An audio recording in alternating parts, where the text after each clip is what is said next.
There's a war going on, the books can't escape from the team. Call the morning steam, it's time to break one for cover. That's gonna cover, that's gonna cash. Then we make the 100-yard dash to the window. I don't know what you thought. It's Ramon Scott, running so hot. Sports make money and we make money with sports money every single day.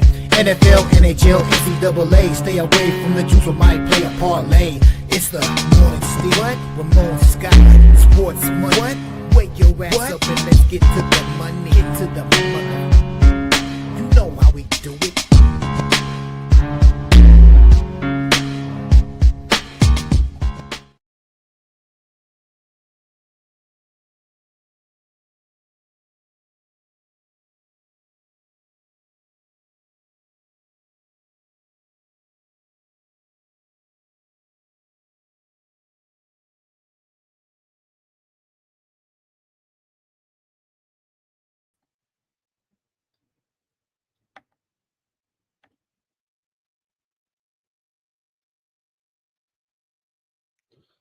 All right, and a pleasant good morning to you from the sports betting capital of the world, Las Vegas. This is Ramon Scott, and welcome to the Morning Steam Show for Friday, March the 7th. We're well underway here in conference tournament action after our games last night.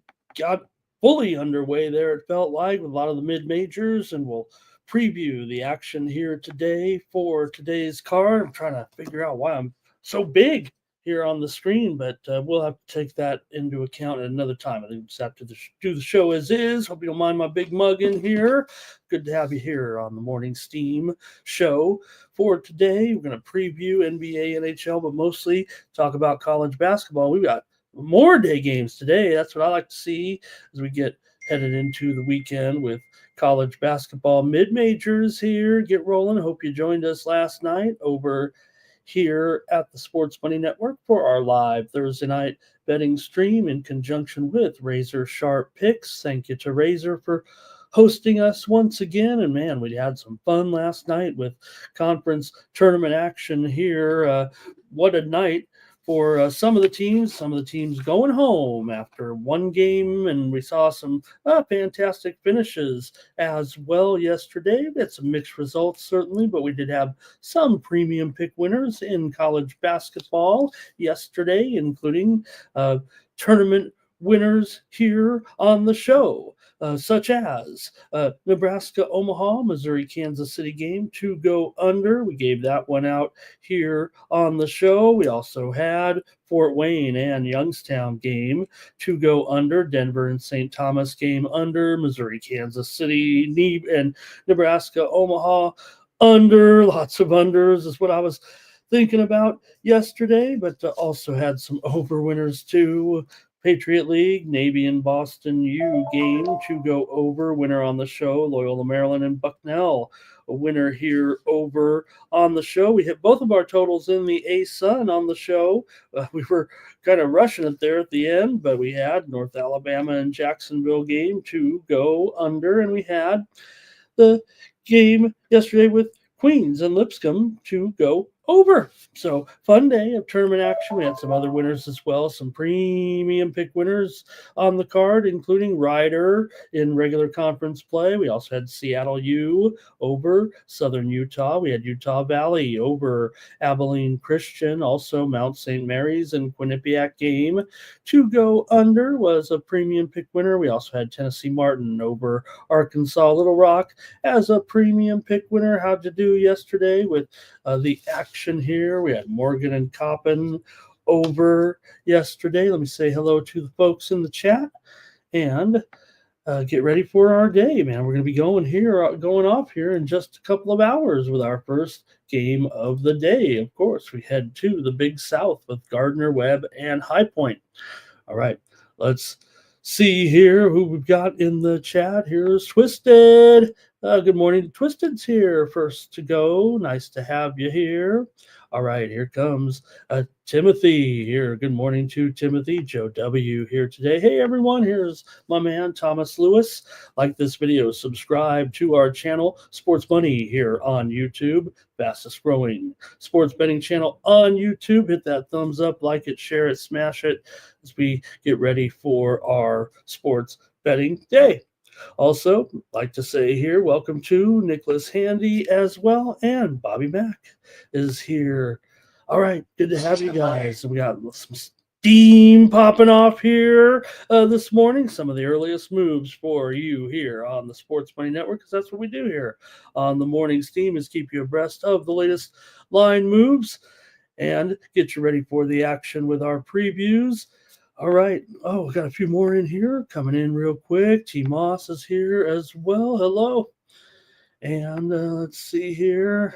Subhuman here today. So we can talk a little bit about our soccer card here on Friday. We've got Friday fixtures as our features today. This afternoon, action from around the major leagues in Europe today, including action from Serie A. We've got Genoa and Cagliari. We've got action from the Bundesliga as Mainz takes on Mönchengladbach. Someone's got a pick, I think, around here on Mönchengladbach today, I thought, or at least was it yesterday in the chat? Also, League One, Monaco and Toulouse in action today, and action in Mexico tonight. Trevor Davis, hello. Nice to have you here as well today, sir. Now, here on this Friday, it is NHL trade deadline day. We're just about less than 3 hours away from the trade deadline. I think the Ducks and the Devils pulled off a deal last night, and also the Islanders in Colorado late. Vegas, happy to have Riley Smith here back in town, bring him home as original Golden Knight. So they're pretty pleased about that. And we'll see if anything else comes down. The Kings, my Kings, trying to maybe try to score Mikko Rantanen, but I think they're going to be asking too much to get that deal done.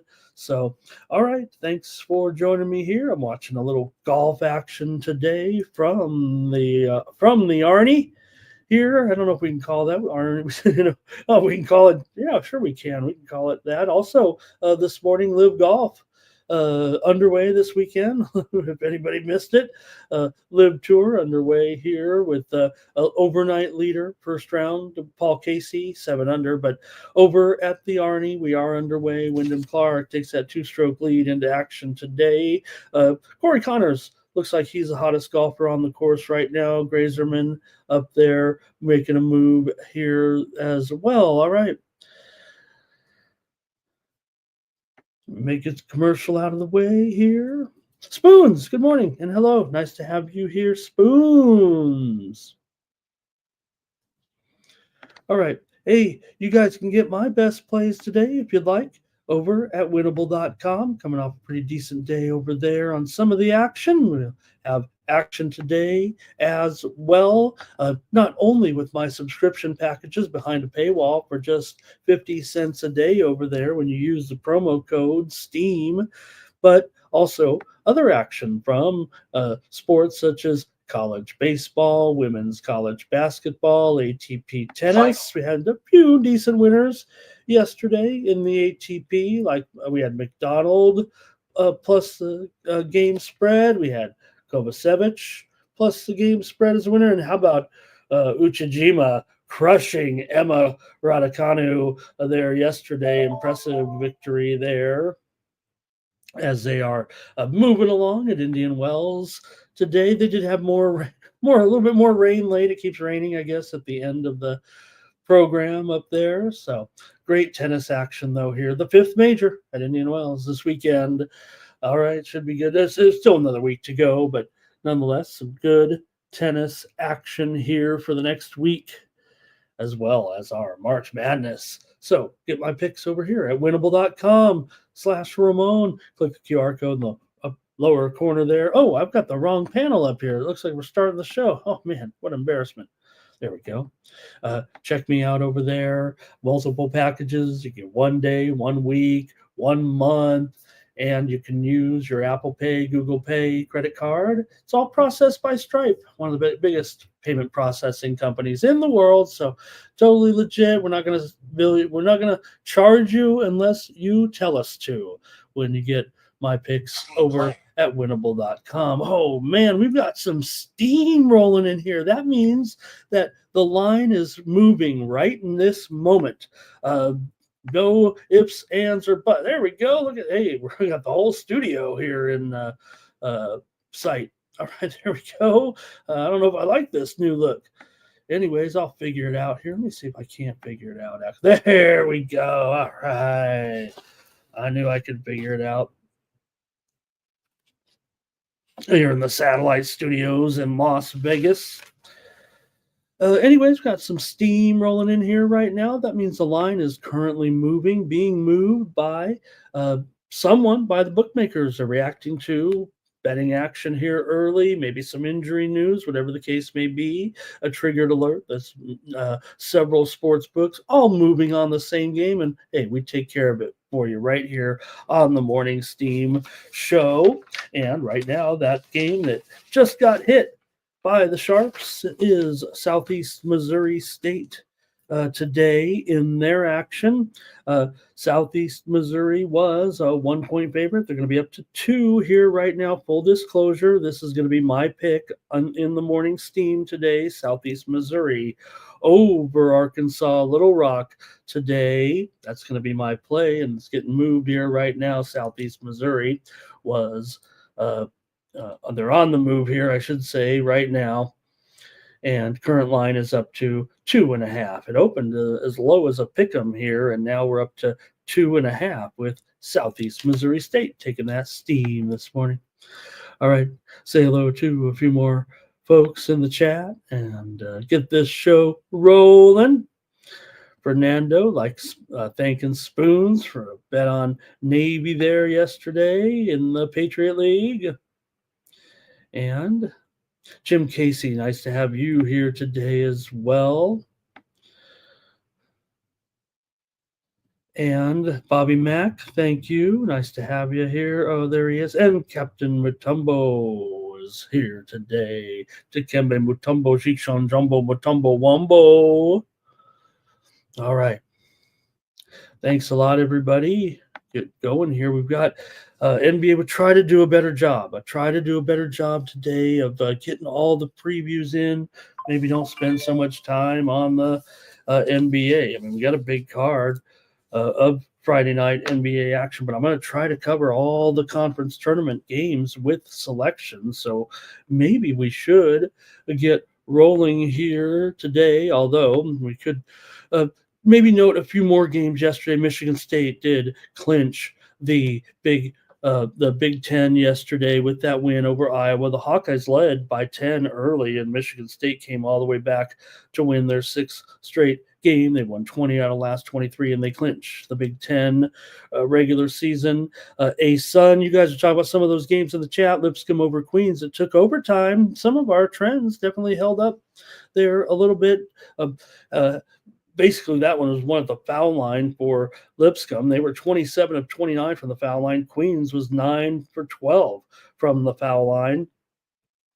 And upset Oakland over Milwaukee in the Horizon. Oakland was nailing it from downtown in that one. Of the Panthers were just 3 of 12 from the foul line. Bye, Panthers. You're done. Sunbelt, exciting final, bizarre ending. Old Dominion over Texas State. Old Dominion nails a 3. Then they foul the guy, but he missed the free throws. Old Dominion won 64-61 there late. Missouri Valley had a good one. Southern Illinois over Indiana State, 86-85, as the teams were solid from inside. But it was Ali Diba with 30 points, playing all 40 minutes of the game. Hey, my USD Toreros win over Pacific to advance. All right, good job, USD. They won the first game of the season, I think, in the West Coast Conference. They won the last game of the season in the West Coast Conference, and that was it. But they won yesterday to advance, and they'll play Loyola Marymount today. Probably be over for them there. Another good one yesterday, Sam Houston over UTEP, 89-87 in regular season play. All right, let's go get going here. I think we want to start the show here for Friday. All right. Twisted talking about it there, and Big O. I'm trying to whatever Dikembe's name is was. All right. A little steam coming in here right now, and another one where it's going to be my play later on, but I'll just mention it here. Minnesota and Miami. This total is on the move. It was 216 down to 215 here right now with Minnesota Timberwolves, Miami Heat steam to the under, and that's what I like here on the Morning Steam show. We'll get to the NBA now and start previewing these games here quickly. I think what we'll do, not all of them are great either. We did have some nice winners here on the show yesterday, didn't we? With the Atlanta Hawks over the Indiana Pacers also. Yesterday we had premium pick winner Warriors and Nets game to go over yesterday, and we had the Lakers yesterday here on the show. They might have got there. They should have got there for most, I believe, and we'll talk about that one tonight because obviously some late breaking news there in the game that has affected the line dramatically in the game between the Knicks and the Lakers tonight with Brunson spraining his ankle there late in the game, and that line immediately took off from -3 was basically the overnight, and that's what it was kind of in even as the game was being played. But this morning we're already up to the Clippers -7.5 with that news, with that apparent news that Brunson's probably going to miss this game for sure with a sprained ankle. And thankful that it is only a sprained ankle. It didn't look great there at the end of the game. Okay, the Cavaliers are taking on the Hornets here, and hey, you know what? The Hornets have been obviously pretty good cover for the most part. This is a huge number here, but maybe this one the Cavs could sleepwalk and maybe still get it done against the Hornets today. Will the Cavs go full bore here with their lineups today in this one when it looks like it could be a decent spot, maybe to find some respite for some folks anyway? They should win this game comfortably, but can they cover this 17 points here today in this one? Total here is at 234. All right, let's start to get your opinions on the games, and I'll maybe touch on a few notes here. It felt like I was going to even maybe roll with this one as a premium. Look, we got a big card, but man, these Cavs are just unstoppable right now with their 12-game winning streak and great 7-2-1 mark in their last 10 against the spread. Meanwhile, Charlotte 1-6 against the spread on this losing streak here right now, 3-8 against the spread in their last 11. But we know they've done a little bit of damage as an underdog. They're still well over 500 team as a spread dog, 28 and 21, 29 and 21 as an underdog this season. But the Cavaliers, they have a much better record against the spread in all categories here with this winning streak that they're on. So let's see here. I'm going to go to the chat, see how you guys are going to play this one. Charlotte has lost 4 out of the last 5 meetings against the Cavaliers here at home, and also gone just 4-10 against the spread against the Cavaliers at home. Let's see what we got here with the chat. Nate Cerna, hello. Nice to have you. And, he did not have a great day, Nate. Oh, no. Ziggy, good morning and hello. Thomas likes the over here in this one.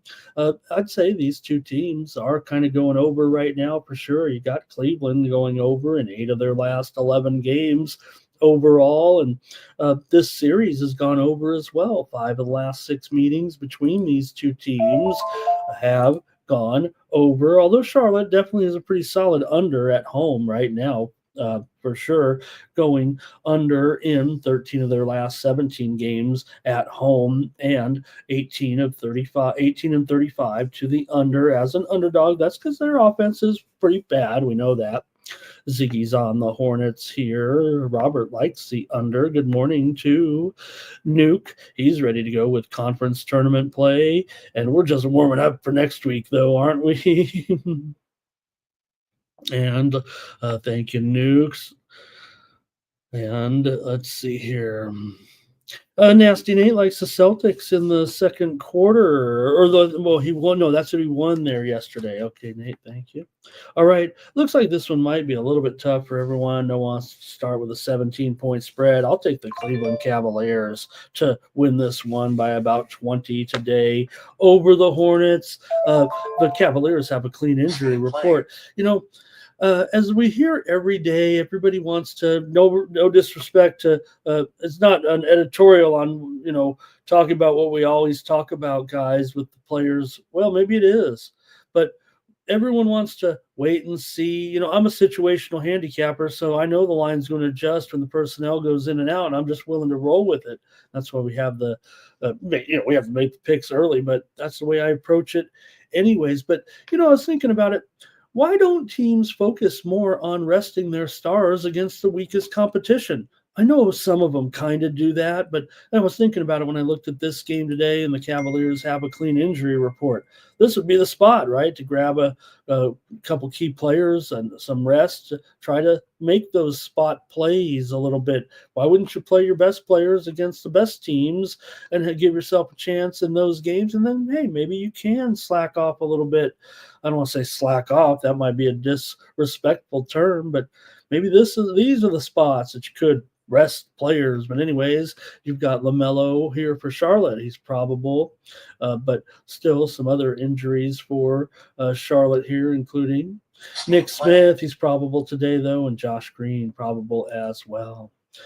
All right, a little bit of steam coming in real quick on Boise State. Regular season game tonight. Boise State was 5.5. They're going to go up to 6.5 in their game today against Colorado State in the Mountain West.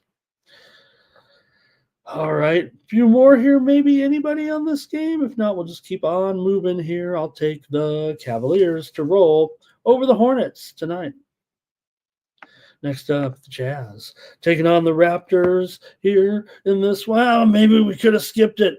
Probably should have skipped it, but I've got Nuke here. We got our Canadian friends with the Raptors on 2-game winning streak here right now. Wins over Orlando twice, covered the spread both times on the road. Nice job there by the Raptors. For Utah here, they've lost 3 straight, but covered 2 of those games. Still, we got a pretty big total here, man. 230 in this one. No, it's gone down a little bit, hasn't it?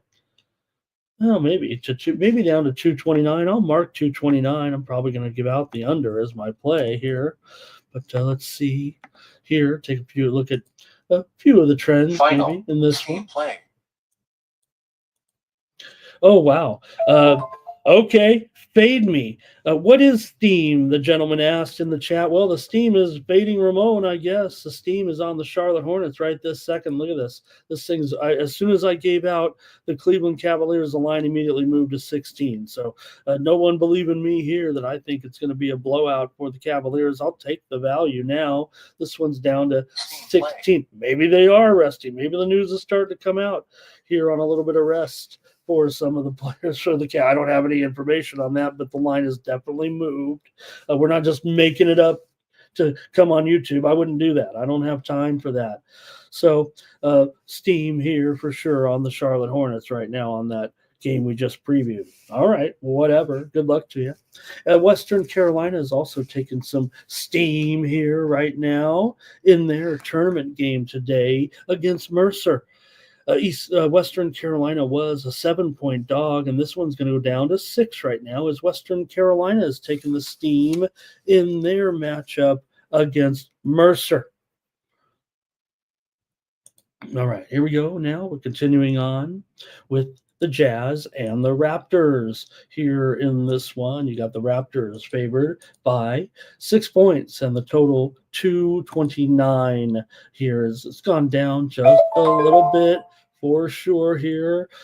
6 straight meetings between these two teams have gone over, but this is East-West series, so just meet twice a year. Utah continues to struggle on the road with 10 straight road losses coming into this one for Toronto here. They get the favorite role, and they're not there too often, just their 7th time as a favorite this season.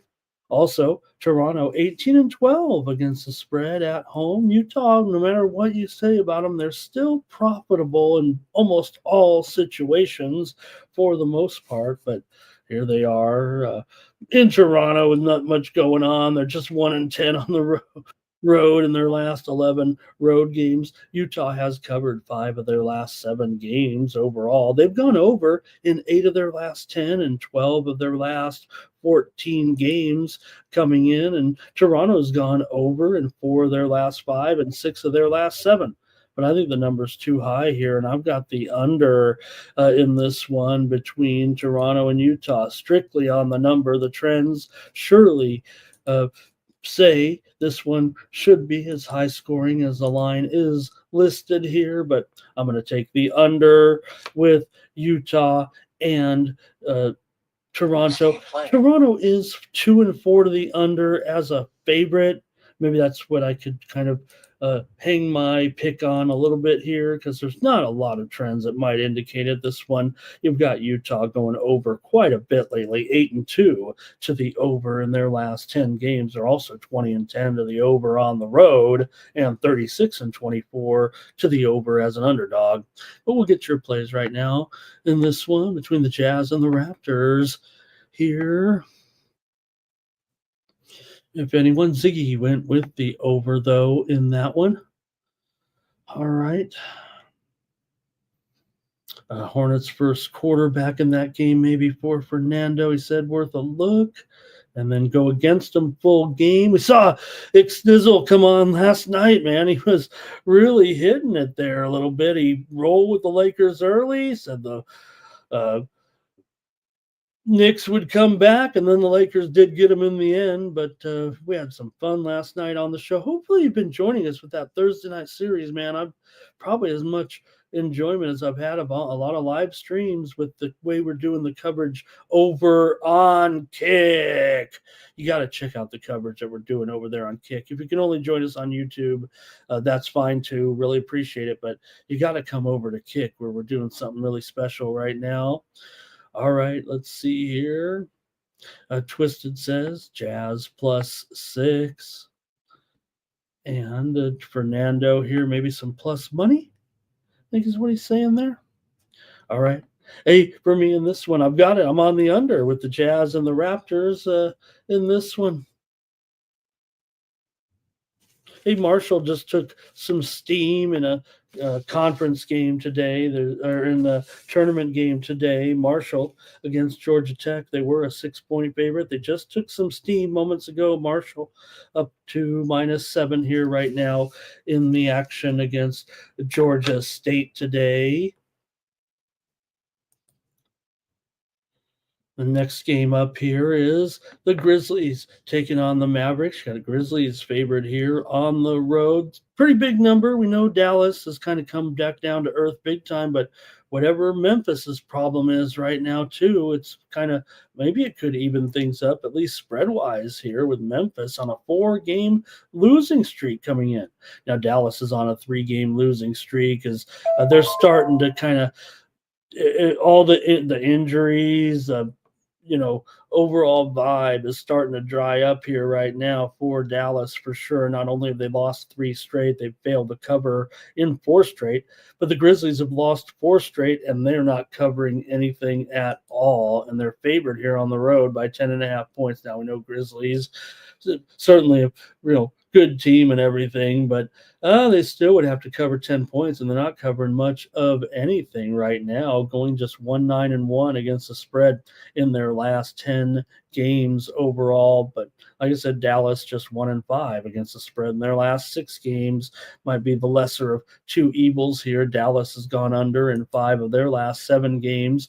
Overall, these 2 teams are a solid under when they play one another. They're division opponents. So 11 of the last 14 games in this series have gone under here, and 11 of the last 14 meetings in Dallas between these 2 teams have gone under, including 8 of the last 9 games overall in this series. Yeah, one of those big old totals. Once again, it's gone down here a little bit, 239 right now, and I've got to go under in this one with the Grizzlies and the Mavericks today. Give me the under here in this one. Yeah, maybe the trends certainly point to the over for the most part with these two teams, but Dallas is 13-19 to the under at home this season.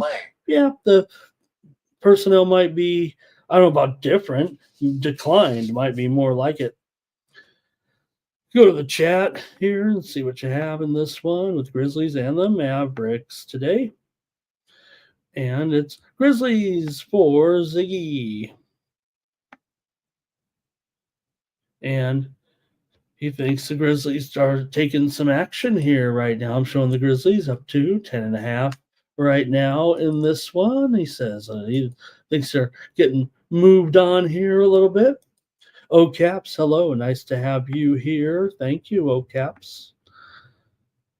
And Thomas talking a little bit of injury news here, maybe in this one, maybe with the Grizzlies and the Mavericks. We didn't really touch too much on the injuries from the last contest, but do want to harp on some of these games too much here, but nonetheless.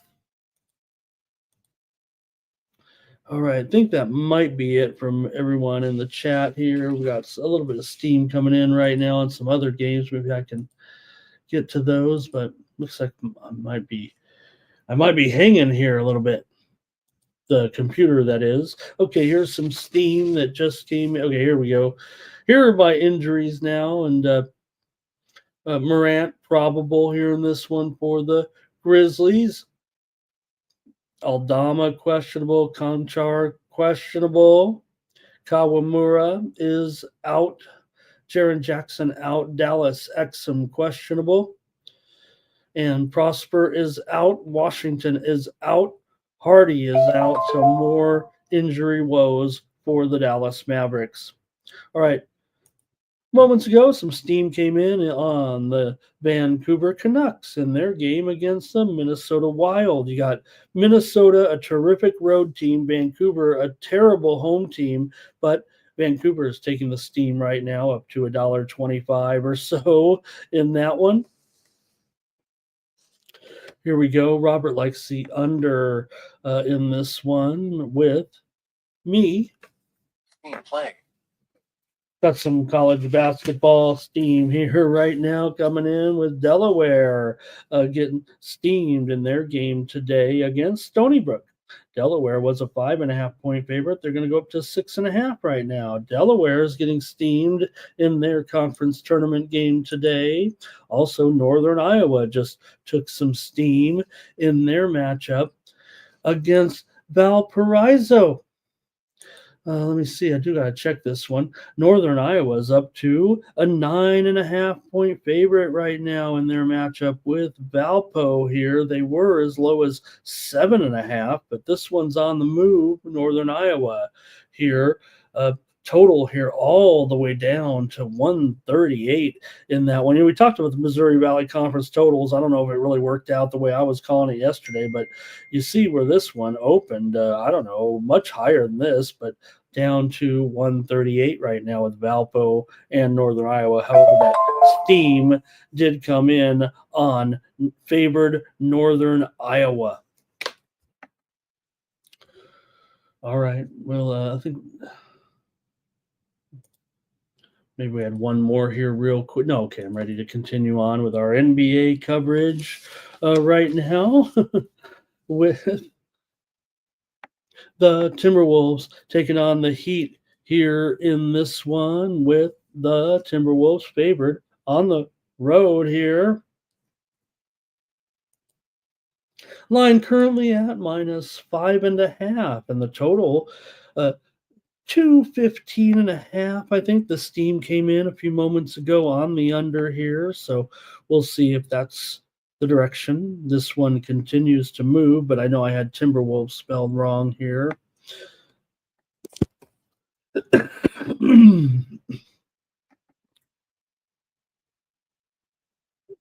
Okay, there we go. There we go. Not the Timber Wolves or whatever I had up there, but the Timber Wolves. Favorite on the road against the Heat here in this one. And we'll take a look at some of the numbers for these two teams. This is a series, really. They meet just twice a year, but Minnesota's actually won 10 of the last 13 meetings between these two teams, and 12 of the last 17 meetings between the two teams have gone over. The Heat are 5-0 in their last 5 games against the spread. I'll hang my hat on that one a little bit. Like I said, I think the Heat, sans Jimmy Butler, will get it together. They've got one of the best coaches in the game, and I think they'll start to, I don't know if they can salvage the season necessarily here, or even if they have much of a, future, but this coach can always rally these guys together and maybe get to the money down the stretch. Minnesota is 5-2 against the spread in their last 7 games on a 3-game winning streak. Right now, wins over Charlotte, Philadelphia, Phoenix. They covered 3 games, but like I said, Miami's on a pretty strong cover streak as well, and Minnesota is just 19-28 as a favorite this season. All right, see if you like this one here, Miami and Minnesota. Like I said, usually an over when these teams meet, but let's go to the chat. See what you have. Ziggy likes the under. I think that started us off. I like the under as well. Ziggy, give me the under here with Minnesota and Miami. That's going to be my pick. Take the under. Thomas is on Miami. And Twisted, I think he likes the over here for sure. And good morning to AOD in the chat.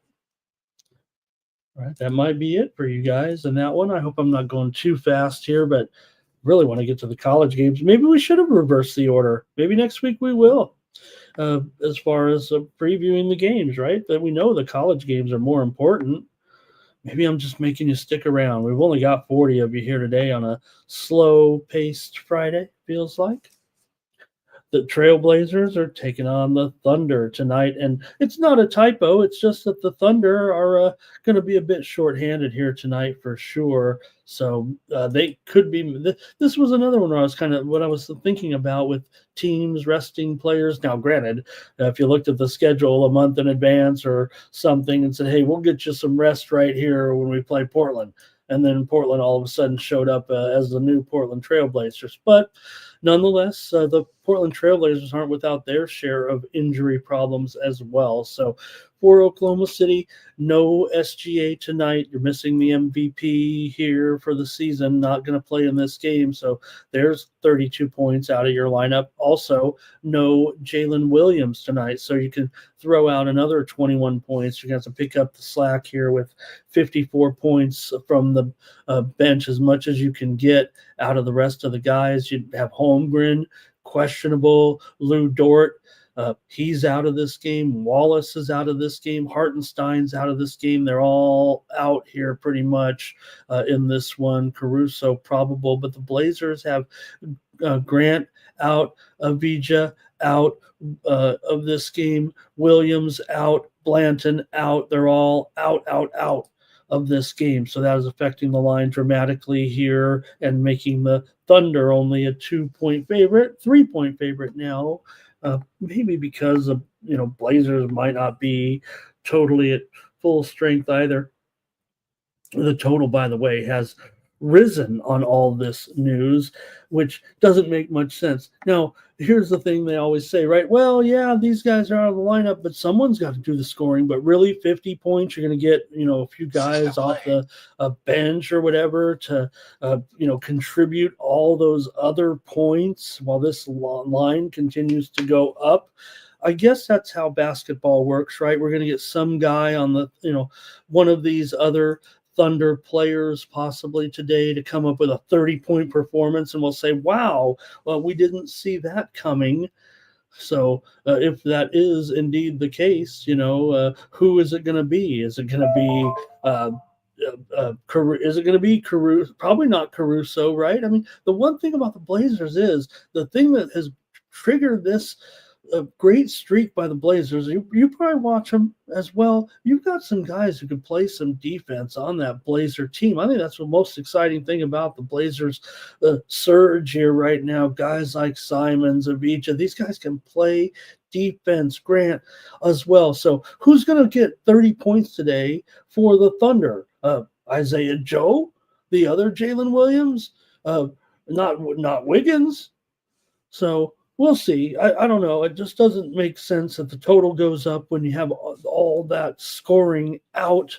But that's maybe why I'm just some guy on YouTube schlepping picks. Let's go to the chat. See what you have here in this one with the Thunder and the Trailblazers. All right. Let's see here. Yeah, Nuke says, yeah, I don't want to be waiting around for this garbage here. Portland for Thomas here. And Robert liking Portland as well. I'll take Portland in this one. Fernando's on the under here. I'll take Portland. I'm getting 3 now at least. Here in this one, the line almost says Oklahoma City's giving away this game, but you do have to consider what Portland will have out there. They'll still have, if they can just get maybe one of those two guys, Grant and Avicii, to play in the game, maybe that will work out for them. Kamara could have a big game. I think he might be the player to watch in this game, actually. Okay, let's see here. That might be it from you guys in the chat. Oh, no, here we go. Oh, wow, Portland's a consensus play here. Okay. Yeah, you got to figure our sophisticated chat might be doing something like that. Ziggy did go with the Thunder, though, on the money line. All right. Let's keep it moving here right now then with the Spurs taking on the Kings. In this one, you've got the Kings favored here.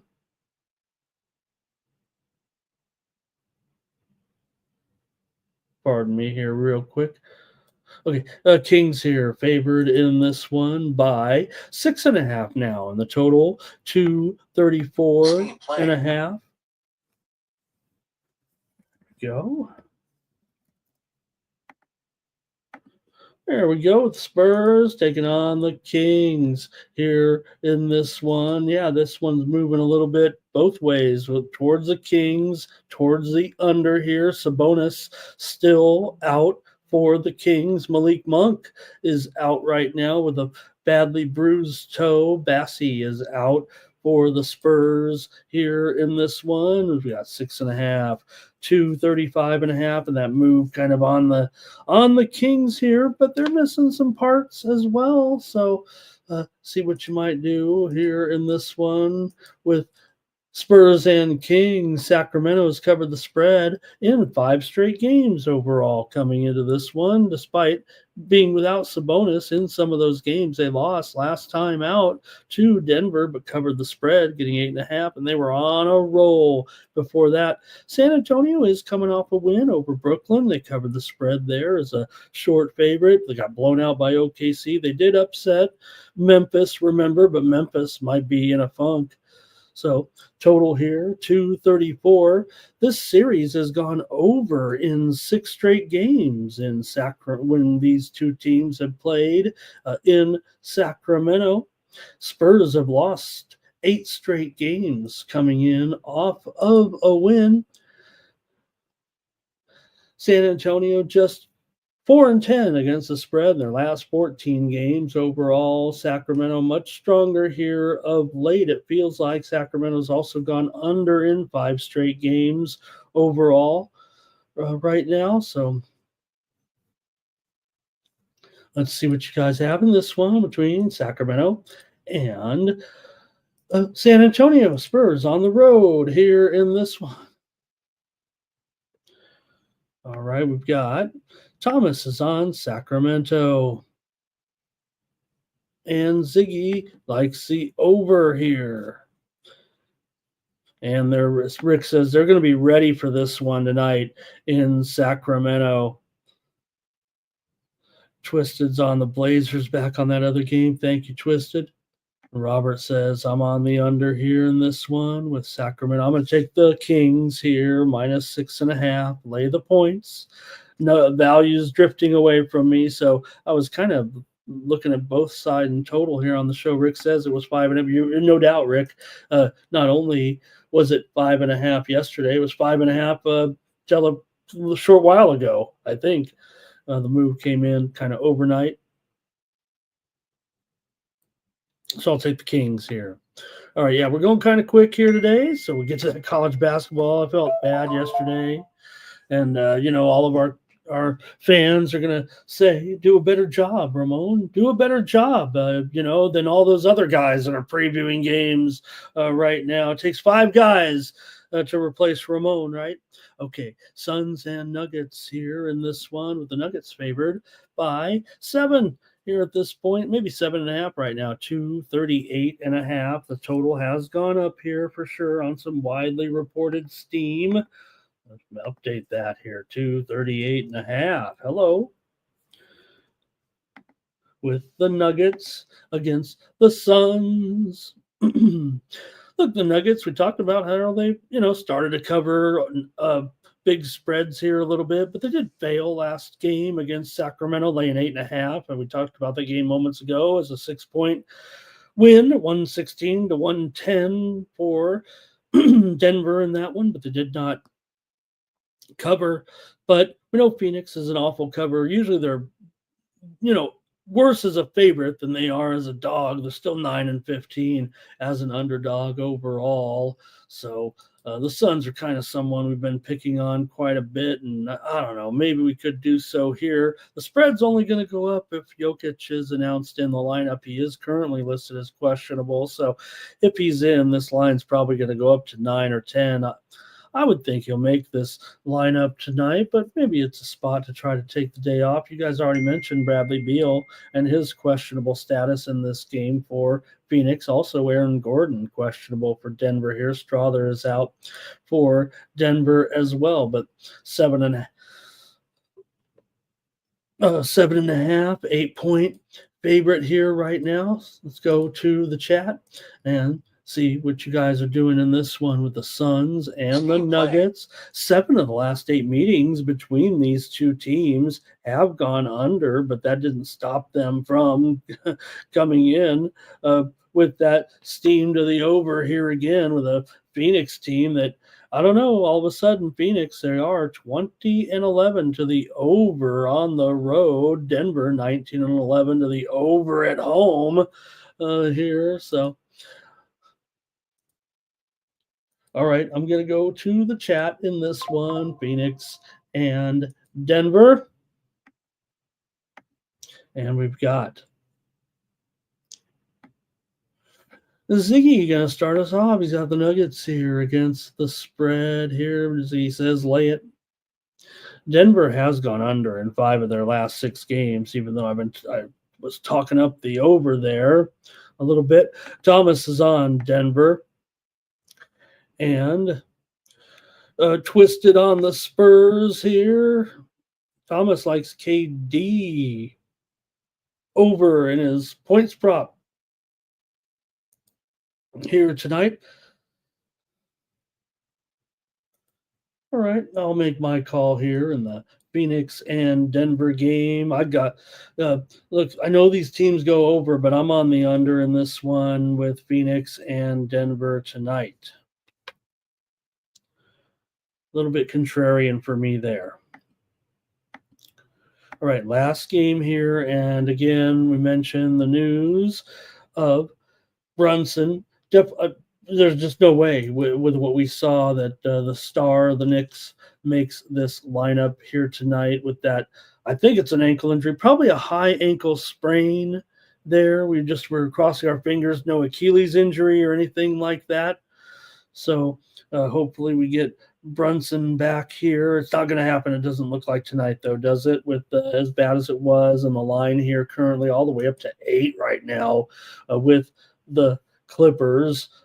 If you were quick and smooth, some of the books that leave those lines up, you could have got a 3 there yesterday, right as he was injured, and then it was quickly taken off the board there. But nonetheless, let's take a look at this great, still a good matchup tonight between the Clips and the Knicks here, back to back, obviously, for the Knicks off the game there. The Lakers pulling off, and don't forget overtime, right? That certainly has to be considered as well. Something I said last night on the show. Don't forget that the Knicks play tomorrow night against the Lakers, and they just went to overtime here and lost their star player. So the Clippers here should have a distinct advantage. I'm going to move the line up to 8 and take the Clippers here. I think they'll blow out the Knicks tonight. Give me the Clippers in this one.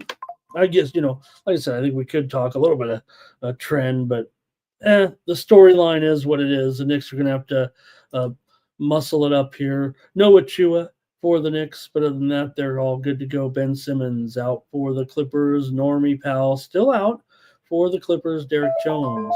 Looks like Derek Jones will be in this lineup here tonight. That's it for basketball. We'll get your comments on that game. Good morning to James Parham here. Ziggy says, I still will take the Knicks in this one. And Rick J, great insight here from Rick J Sports Picks here, talking about the Kings and why we can't have nice things. Robert's on the under here. Rick doesn't think the Clippers are very trustworthy in this role. Yeah, I mean, that's a great point, Rick. The Clippers, maybe they can't be trusted at this point with what we've seen over the last couple of games. They were on a massive streak of not covering the spread, but just remember, though, they still are 21-9 against the spread at home this season. The Knicks are 3-7 against the spread as an underdog. Okay, Thomas was having some technical issues there. All right. Twisted Clippers money line and over.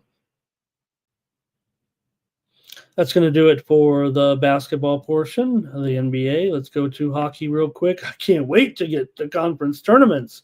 That's how exciting college basketball is. So exciting finishes last night. All right, let's get going here. It's short cards. So we can knock this one out. Here is get started with the Red Wings on the road against the Capitals here. And the Capitals are a big favorite, even against these Red Wings. Are the Red Wings, was that just a fluky run right there? Are they out of gas? Are they an imposter a little bit here? I mean, you're taking on the Capitals, obviously, that, have an incredible season. And the Capitals, just when you think they're going to start to lose some games, they just keep on winning.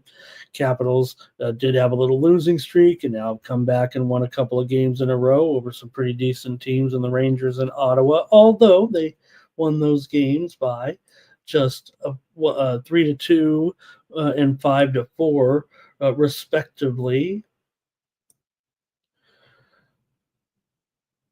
And we'll see what we got here with some of the goalies as well. And nothing confirmed just yet, but I've got Logan Thompson in there today for the Capitals here. These two teams met back in December. Detroit actually won 4-2 in the first meeting of the season in Detroit. So maybe Washington could remember that a little bit. I don't know. Washington 19-7 straight up at home, 17-15 on the puck line at home. Detroit's been a terrific puck line underdog, 31-13. Can they be trusted here against the Caps tonight?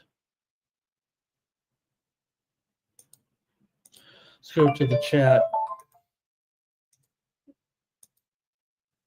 and see what you got in this one with Detroit and Washington tonight.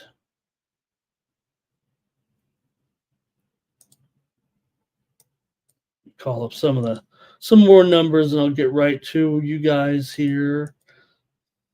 Does feel like the line's too high. I'm probably going to have to go with I'm still probably going with the Capitals just as my free play. See what you got. Robert there liked Hart to take over there for the Knicks a little bit there tonight.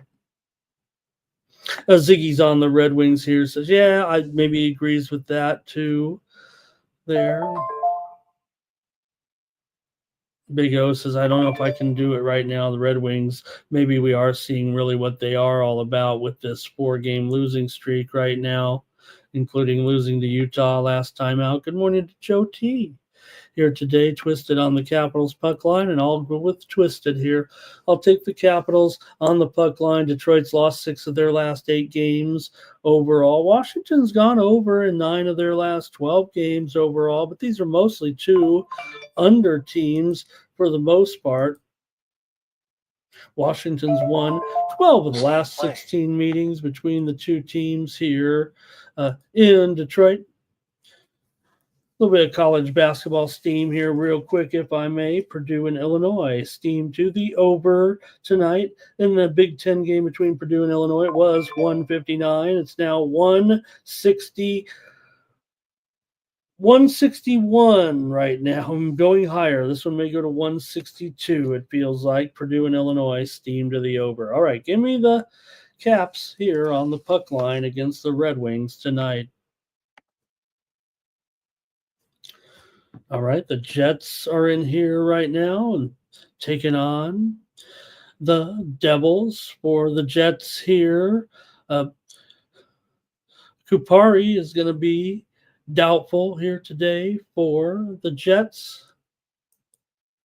And right now, the Jets here are currently at minus $1.15, up to $1.22 now at DraftKings, 5.5 under. Heavily juiced, man. This thing is going to be one of the lowest totals of the season here, it looks like. Showing right now maybe 5 under 35. We'll wait and see. I don't show any books featuring a 5 over 35 just yet, but it does feel like this is going to be one of the lowest totals, if not the lowest total of the season here in this one between the Jets and the Devils. Wow. I think if you look at these 2 teams, and yeah, we know that the Devils have been a big time under team here, 10-17 to the under at home. Jets aren't that big of an under. In fact, they've got, their hot scorers here for sure. Certainly, they beat Philadelphia last night 4-1. There's 3 big scoring stars there a little bit, or the guys that, when they always score that trio of players, they always win the games, it feels like, and that's what they did. 4-1 to stop that 3-game losing streak. The Devils have lost back-to-back games to Dallas and BGK coming into this one. See what you have here. Can the Jets keep it going against the Devils here at New Jersey? Is it going to be 1-0? New Jersey's gone under in 26 of their last 36 games overall. The Jets have gone under in 6 straight here right now. So maybe that's part of it too, as far as why the total continues to move. New Jersey's gone under in 15 of their last 21 at home, including 13 of their last 16 at home coming in. And Winnipeg's gone under in 4 of their last 5 games on the road. Let's go to the chat here real quick, see if you have anything. Ziggy, though, says, I can't stand it. I got to go over still. Robert here likes over in the first period, and he also says take the Caps on the money line. Back on that other he's talking about the Caps game there. Sorry about that, Robert. That's Caps game. Caps money line and over 1.5. Okay, gotcha. Twisted is on the Devils money line here. Says maybe this is a good spot for the Devils to stop these Jets. And Big O says he loves taking the Devils as underdogs at home this season. The Jets, like I said, Devils 15-10 straight up at home this season. All right, I guess I'll have to get ready and make my call in this one. And maybe I did already. I don't know. I kind of want to use the under here. Give me the Winnipeg. I'll take Winnipeg. I think this. Look, I know that Winnipeg's on the back-to-back here in this one, but man, they just seem to be so good here. I'm going to take the Winnipeg Jets on the road as my play. I'm I'll be using the total as a maybe. I'll be using the total here today as a premium on that under. I think this one's a sure under. I think the line indicates that the sharps are pounding the under there. So, all right. And Robert says, how about a draw? Regulation draw. Next one up is Utah taking on Chicago here, and the Utah Hockey Club minus 175 on the road here in this one. The total is 6 right now. Maybe the juice to the over a little bit. Starting to see some 6.5 heavily juiced to the under. So let me just pop a little 20 cents maybe on it, maybe 15 cents. But nonetheless, Utah favorite here. Utah's playing well, man. Coming in off of a win, and they beat Detroit 4-2. They lost to New Jersey, but they beat Minnesota, they beat Chicago, they beat Vancouver. Got some college basketball steam here real quick as we preview this one, but it's a tournament game, so I want to mention it real quick here with Portland and Pepperdine. Steam to the over in this one with Pepperdine and Portland in the West Coast Conference Tournament. It was 155. We're up to 156.5 with Pepperdine and Portland tonight, West Coast Conference Tournament here in Las Vegas. All right, Blackhawks with their possible new goalie in there with Knight here possibly today. He is confirmed. Spencer Knight will be in goal here as they'll go to Knight in this one. He was good, wasn't he? In his debut with the Blackhawks, stopped 41 of 42 shots against the Kings to shock the Kings the other night here at the United Center as Chicago was able to get that victory. Good job there.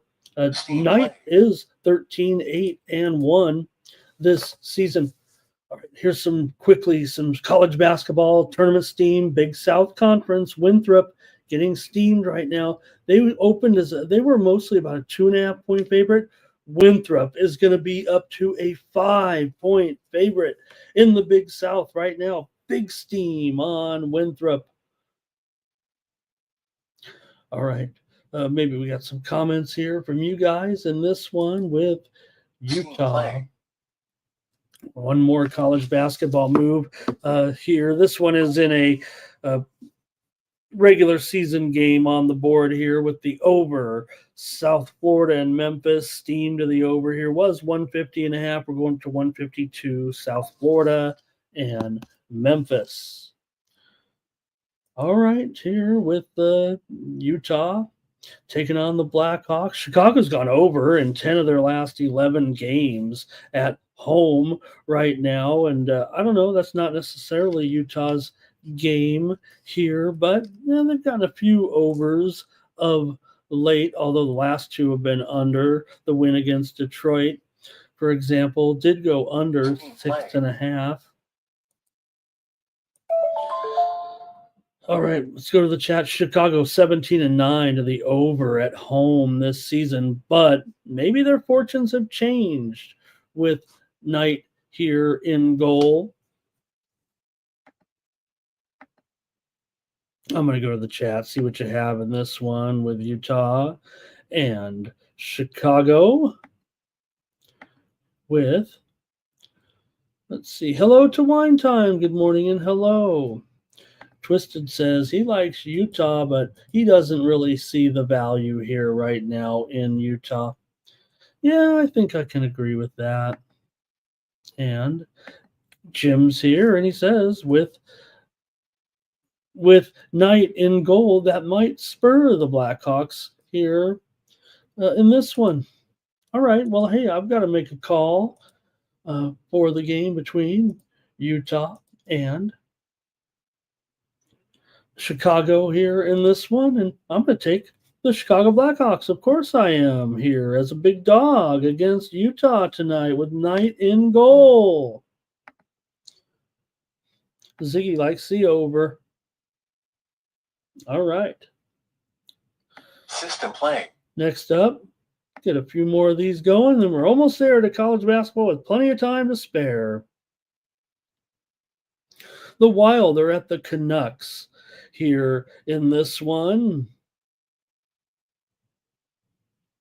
Gustafson in goal against Lankinen. You've got Lankinen here at minus $1.20 in the total, 5.5 under 20. The Canucks favored in this one at home. This is probably the matchup of the night, it seems like here, right? That Jets Devils game is pretty good too, but I just think this one's interesting because you got the Minnesota Wild, one of the most profitable road teams, if not the most profitable road team in the league. They're 36-22 overall. They're on a 2-game winning streak here where Seattle and Boston, and they're 22-9 straight up on the road this season. They're winning you more than a third of a unit per game on the road. Meanwhile, the Vancouver Canucks are pretty much the worst home team in the league. Yeah, they're 12-10 at home, but they're favored so often they actually cost you over 0.4 units per game at home. So, kind of bizarre here that I don't want. Well, I guess it's not bizarre. I guess you could still make Vancouver the favorite. After all, they have, same amount of losses. Both teams have same amount of losses here. Vancouver, they're kind of more the king of the ties, king of the overtimes, if you know what I mean. So let's go to this one. Wild and Canucks tonight.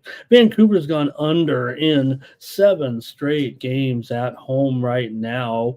And it looks like to me, that way this one might go that way. Remember, these two teams played in December. It was 3-2. Minnesota won that game at home. See here some plays from the chat coming in. Let's see what we got. We got Twisted on the Wild. We got Ziggy on the under. Thank you to Big O. Like it, smash it, pass it around. Vancouver's lost 11 straight home games at home when coming off of a home win. How bizarre is that? That is unfocused, undisciplined is what it feels like. So I feel like I want to take the Minnesota Wild here in this one. Give me the Wild on the road at even money or so. I'm going to keep rolling with it. Robert likes the under here. Zoe's in the chat. Hi, Zoe. Says take the under in this one. Go under with Minnesota and Vank. All right. Let's go to the next one now here. What are we doing here? Why do I have the wrong games listed? Where is my... okay. I'm sorry, folks. Here we go. Blues and Ducks. Critical notice. Blues and Ducks here. This one, you got the Blues on the road, $1.50, and the total here, 5.5 over 20 with the Blues on the road. They're slightly profitable on the road, but I don't know if they're $1.50 profitable against my Ducks. Continue to do a pretty nice job here. Man, they're an underdog. I love them. Now, Anaheim is alternating wins and losses, and they lost last time out, if that's anything for you. They lost to Vancouver 3-2 on the road after they beat Edmonton, of course. The Vancouver game was a revenge game for Anaheim. St. Louis here, one of the more warm teams in the league, it feels like. They beat the Kings the other night. They were on a winning streak there for a while, but they did lose to Dallas and then came back and beat the Kings. For the Ducks here, look, getting them at this price at home looks like a pretty good deal to me. It is a little bit tough when you look at the season series between the two teams because St. Louis has dominated Anaheim. They've won 12 of the last 13 trips here into Anaheim. On the road, the Blues have won 12 of the last 13 times these two teams have met, including back in January. It was at St. Louis when they met the first time. It was 6-2 in favor of the Blues in that one. So the season series may be enough to swing you, but man, this Anaheim team getting a little bit of money at home. boy, let's go to the chat, see if you like this one at all. Here's Ziggy on the Blues. And Thomas says, we don't have but one consensus play. Well, let's go to college basketball here in a minute, Thomas. Maybe we'll get something started. Ducks for the upset, says Twisted. I mean, yeah, and again, I mean, getting plus money with this Ducks team right now, it feels like to me, give me the Ducks for sure. At home, I'm on this team here a little bit, like what they're doing. And look, they're a 500 team. Yeah, the Blues are 3 games over 500. Is that worthy of $1.50 there? Yeah, Thomas, you're fine. We really haven't had any consensus, it feels like today. All right, Zoe will take it with me. Let's move on. One more hockey game before we get to that exciting college basketball tournament action. Just an hour and a half away from getting started in the Big South. All right, next up is Penguins and the Knights. And hey, how about it? Knights here 250, 6.5 under at minus $1.20 or so, and maybe a little bit of a move here coming in right now on the Penguins with this big price. But nonetheless, Golden Knights, pretty terrific at home. We know that. Knights right now 23-6 at home currently, in Pittsburgh just 16-32 as an underdog. Got to take a look at the puck line. Vegas 21-11 on the puck line at home. Just goes to show you, right? Because they're favored pretty much every time in those games, so they get it done on the puck line. Now Pittsburgh actually decent money line numbers, 25 and 23 is a puck line underdog here. And look, the line is pretty much a pick 'em, it feels like. Maybe the Penguins lay a little bit of juice to lay that puck line here, but man, Vegas feels like if they can find an opponent, go to some of the numbers here with these two teams and see if that sways you at all for Vegas here coming in. They've won 6 of their last 7 at home. Pittsburgh just 4-11 in their last 15 games. They've gone 4-12 in their last 16 games on the road. Pittsburgh's gone under in 6 of their last 7 games on the road overall. 4 of the last 5 meetings between the two teams at final Las Vegas have gone over the total. Vegas has been an under team, though, at home. They've gone under in 15 of their last 21 games at home right now. So let's see here. Anything in this one? Golden Knights and Pens. I'm on the Golden Knights on the puck line. Probably should be a premium, but I'm going to take it right now.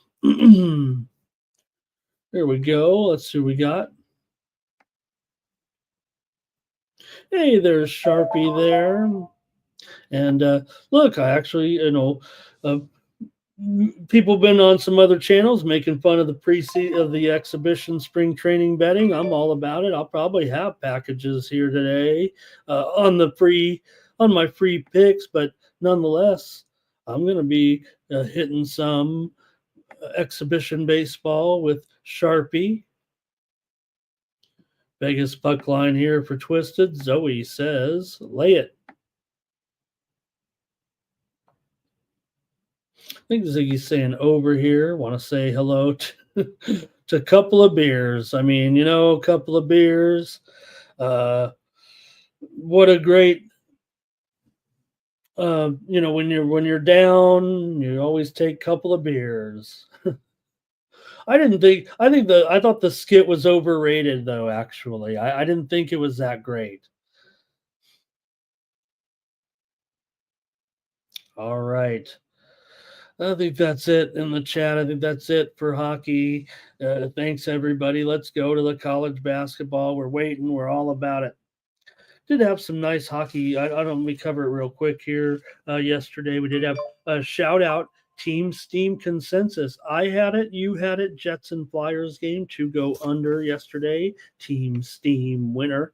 Also, I had winner here on the show with the Boston Bruins on the puck line against the Carolina Hurricanes. But more importantly, it was Team Steam consensus with the under in that game between the Bruins and the Hurricanes. You guys were hot with your hockey totals. I was mentioning that last night on that other show. I had the Calgary Flames on the puck line yesterday against the Dallas Stars. Also, I had the Montreal Canadiens on the puck line against Edmonton. I also had a premium pick winner on the under there. And late night with the Seattle Kraken and Nashville Predators. I want to say Mikey Money had the Predators on pre-gaming. All right, let's go to our college basketball, and we're going to start. I think we're going to try to go in order of tournament start times. I think is the way I was looking at it here today. So let's get right into it because we got games here early, and it's on the added board, the extra board to start with Gardner-Webb and High Point here in the Big South. So let's get ready to go through some of these big games today. I say big games. In the Big South, we're in the quarterfinals here in the Big South. They only played one, and so, but we want to look at this one with Gardner-Webb and High Point to get us, first game off. We got to preview it. Try to preview them all right here in the next.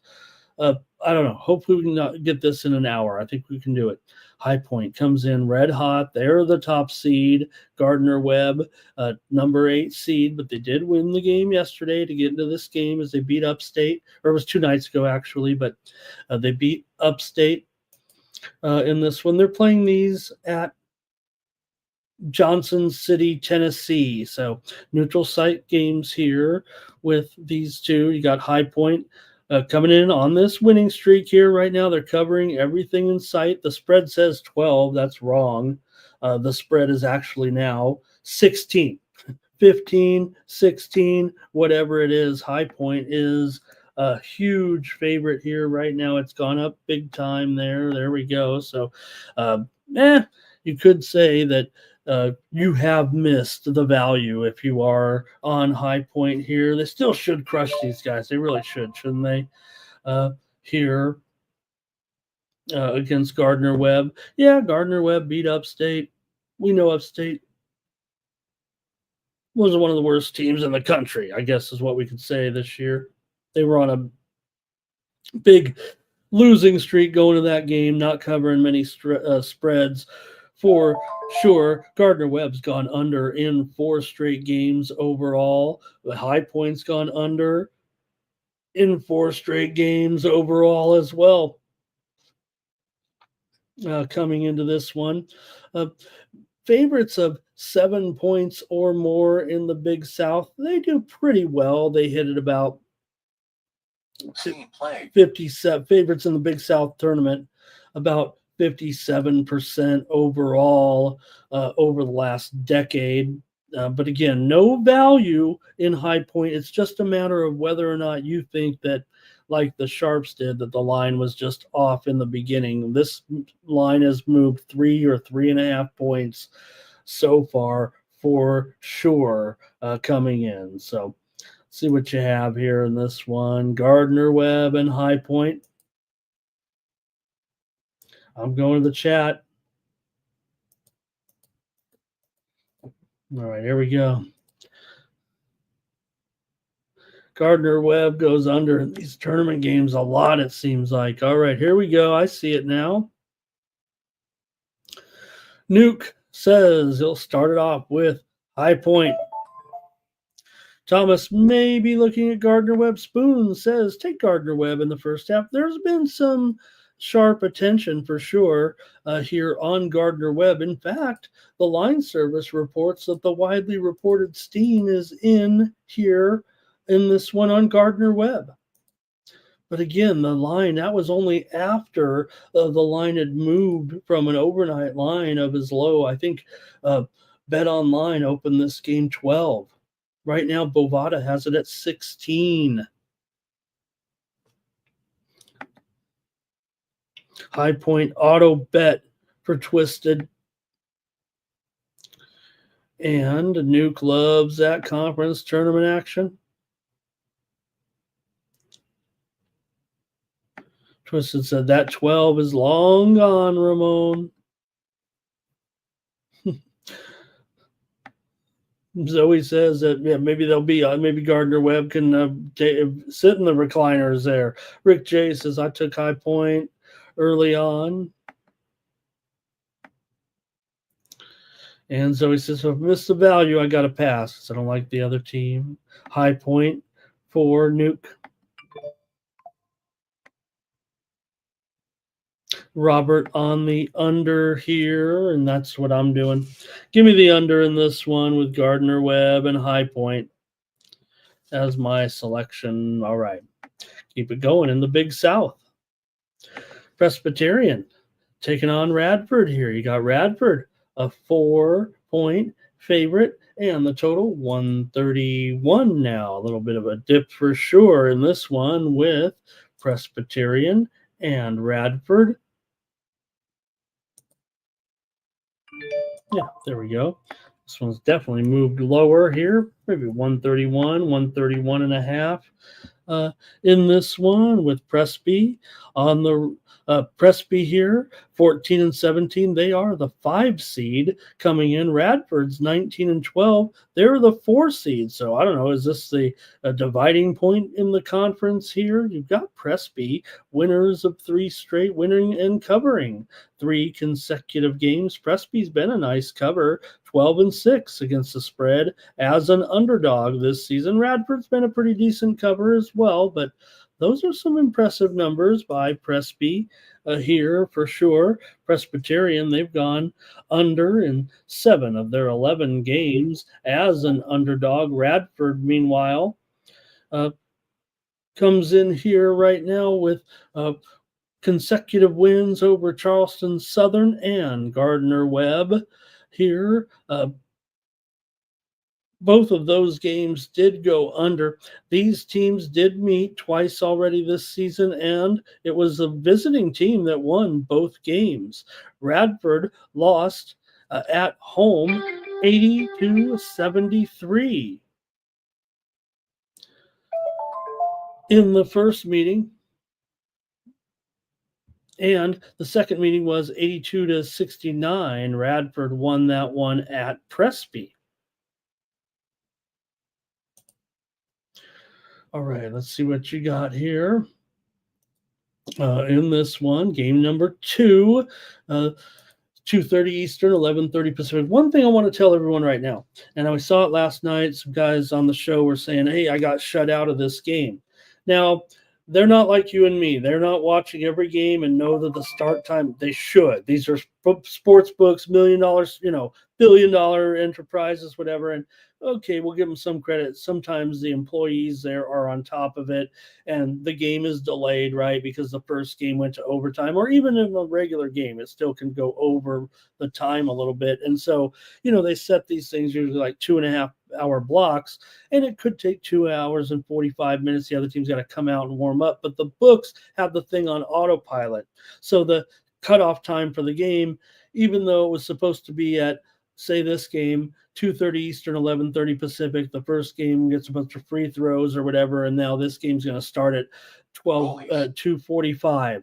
But the books already have the game off the board because they just have the thing on autopilot to take the game off the board. And then some books figure it out and you'll see them pop the game back up there because they blew it or whatever. So just do this. Make sure that in conference tournaments, I know you got to wait sometimes, see if you won your bet, whatever, but just make sure you're looking at the game times and try to get the bet, or just to be sure, make sure you look at the actual game time and put the game time in before that, not looking in your mind, hey, I can wait because the game went long. A lot you might miss out.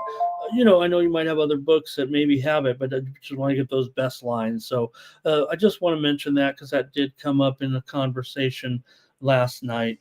Okay, Presbyterian and Radford. here in the Big South. Let's go to the chat.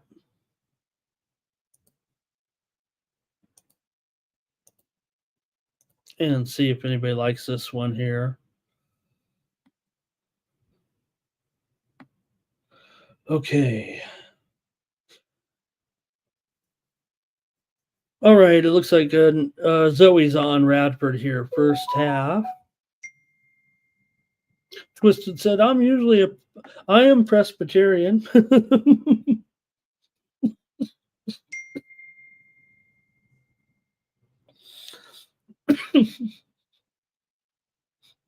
Means it bets Presbyterian.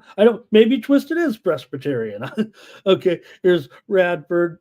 Zoe, maybe Radford first half. Robert's on the under here.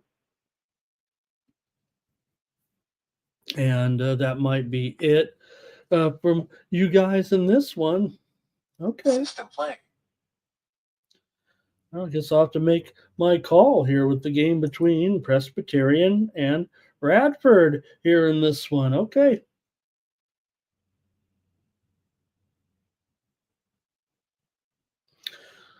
All right. I'm not too thrilled here, maybe, with this. This one might be my least favorite. I left it kind of open here at this point, so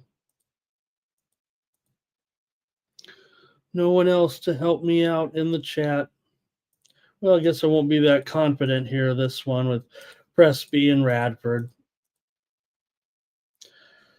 All right, give me the over here in this one at 131.5. I'll go against this move, actually, and just take the over. All right. Wasn't thrilled there.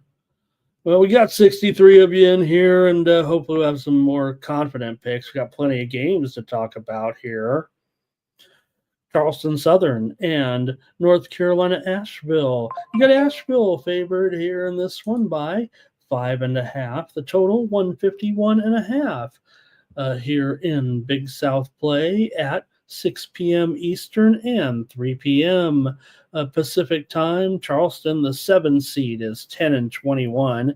Asheville, the 2 seed, 20-10 coming in, but Asheville coming in off consecutive losses here to Winthrop and to Presby. They've failed to cover in 4 of their last 5 games overall. Charleston Southern's on a 4-game losing streak. They failed to cover in 3 of those games. This is a hardcore under series for sure. These guys have been going under for a couple of years here. It feels like when these two teams have met, Charleston Southern and Asheville, a very, very steady series from the old database. 8 straight meetings between these two teams have all fell below 147 points coming in. And Charleston Southern's gone 3-6-1 to the under in their last 10 games overall. Asheville's been the better spread team for the most part. They are 8-6 against the spread as a favorite. We'll go to the chat, see what you have here in this one with Asheville taking on Charleston Southern here today. Can we go back to Cashville? Twisted is on Asheville here. All right. Laying 5.5 here in this one. I'm going to take North Carolina Asheville as my pick. Not much from you guys in this one. Man, I was all fired up in the chat. I was all fired up for the conference tournament games, but maybe no one's too excited about the Big South. Maybe we got to get to the other ones. It's still mid-majors here. Longwood and Winthrop. We talked about the huge move on this game already, up to 5 from an opener as low as 2.5 here. Now, some of the books did open at 4 or 4.5 to be fair, but no doubt a little bit of a move here for sure on Winthrop here on some widely reported steam that came in on this one. I think if we look at these two teams on the surface, definitely feels like over teams when you talk about Longwood and Winthrop facing off against one another. Longwood's the 6th seed. They're 18-13 overall. Winthrop, the number 3 seed coming in at 21-10. Winthrop has won 3 straight, covering all 3 against Asheville, Longwood, and Presby. Winthrop 11-9 against the spread as a favorite. Longwood, they've been struggling a little bit against the number here, but they did beat Upstate last time out to win and cover. Still, they failed before that against this Winthrop team at home, 85-59. Winthrop smashed Longwood at Longwood back on February 27th. See if that's a factor for you here in this one.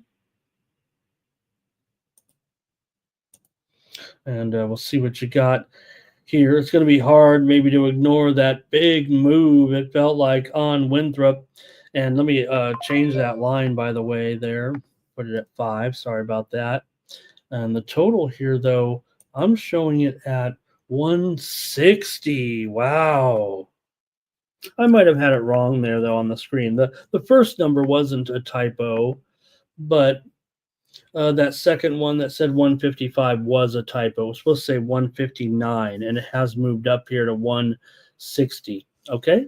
So give me Winthrop here in this one. I think maybe I'll subscribe to the Miss the Move camp here. So let's see if there's anybody in the chat. This one looks like it's got a little more activity for sure. Robert's on Winthrop here. Twisted said, these are my favorite teams to bet. And I think Twisted there, let's see. Winthrop for Nuke as well. We got a lot of folks down there in Big South Country, it feels like. Hey, here's a move coming in right now. A steam play coming in Missouri Valley Conference play. Arch Madness, Murray State, and Bradley. Here is steam to the under right now at 130. It was 136.5. We're down to 133 in the game between Murray State and Bradley at Arch Madness. We know those games are a lot of unders, as I was talking about yesterday. We didn't get all unders yesterday for sure. That first game, I couldn't hit in the Missouri Valley yesterday early on. All right, let's cover. Let's see. That was it for the Big South. Let's go to next up the Missouri. I think it is the Missouri Valley for us. Yes, of course it is. Let's go to it. Southern Illinois and Drake. Hello, Drake. Look at this, Drake. They are up to a 10.5 point favorite, and the total 127. Definitely a move on Drake here today. The widely reported steam did come in on the over here in this one, but the side has moved here to 10.5 on the Bulldogs. And their matchup with the Salukis today.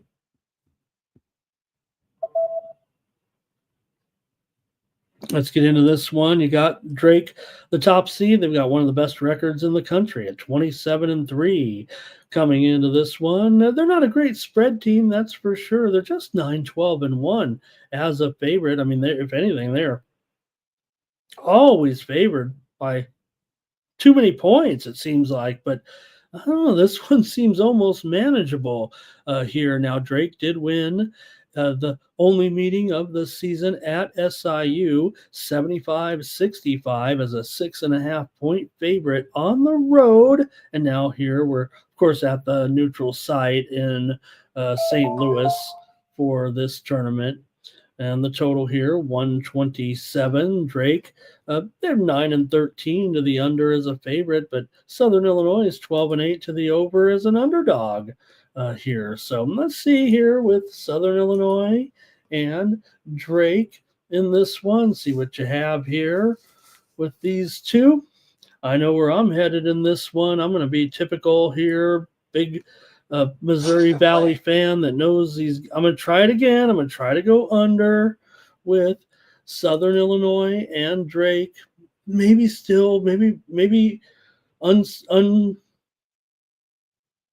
I'll say ignoring the fact that there was that high score early on yesterday. Totals here in the Missouri Valley go under 65% of the time over the last 10 years in this tournament. So I'll stick here with the under for this matchup with Drake. We already know the type of games that they run. Even though they're not a huge under team, they do slightly trend to the under when favored. So the first meeting did go well over. And we're going to the chat here right now a little bit. Yeah, don't tag me. Look at that. That is strange there, right? Sometimes it has to matter of availability, locale, right?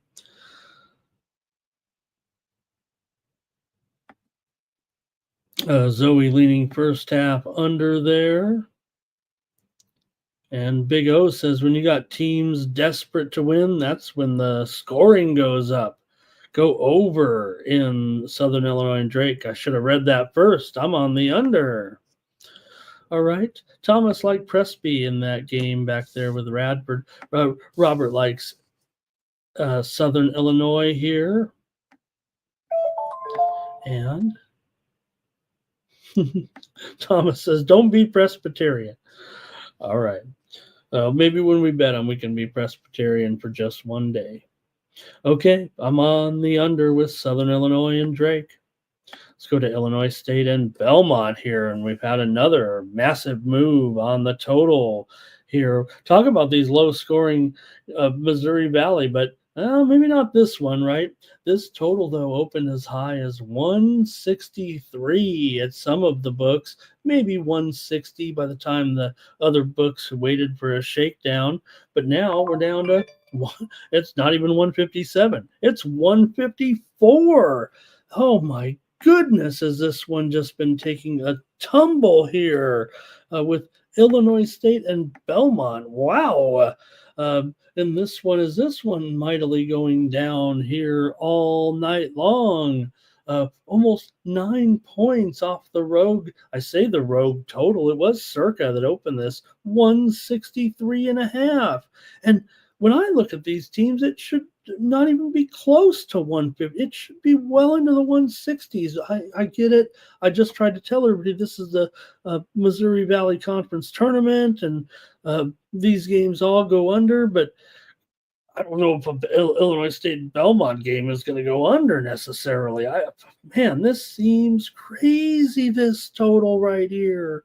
154 now. Tournament game, maybe I could just throw it all away. These two teams are combined 39 and 22 to the over this season. Now, I will say this: Illinois State goes over more frequently as an underdog. They're 11 and 4 the over as an underdog, just 9 and 7 to the over as a favorite. Same thing with Belmont as a favorite. They're 13 and 6 to the over, but just 6 and 5 to the under as an underdog. So maybe the roll is what is indicative of why and I don't even know if that's right, because look at Illinois State's a 1-point favorite here. That's not even right at some of the books. This one might as well even be scored a pick 'em. Nah, I gotta go over in this one. Come on. This doesn't make any sense. I know I got the first one wrong yesterday. I tried to go under and it went over. I tried to go under in the second game and it went over. So maybe I'm just screwed up in the Missouri Valley Conference, but I've got to take the over in this one. I'm fading the Sharps here. It's the Sharps. Maybe they're driving this one down, it feels like. This feels. And okay, if it was a regular season, maybe I can get away with this kind of talk. It still feels to me like a 160-point game with this when I'm thinking Illinois State and Bradley. Put PK there. I like this better. All right. Let's go to the chat and see. Tell me what's wrong with me here on this one a little bit. Illinois State here 19 and 12 against the spread this season. Belmont 13 and 15 against the spread coming in. And we've got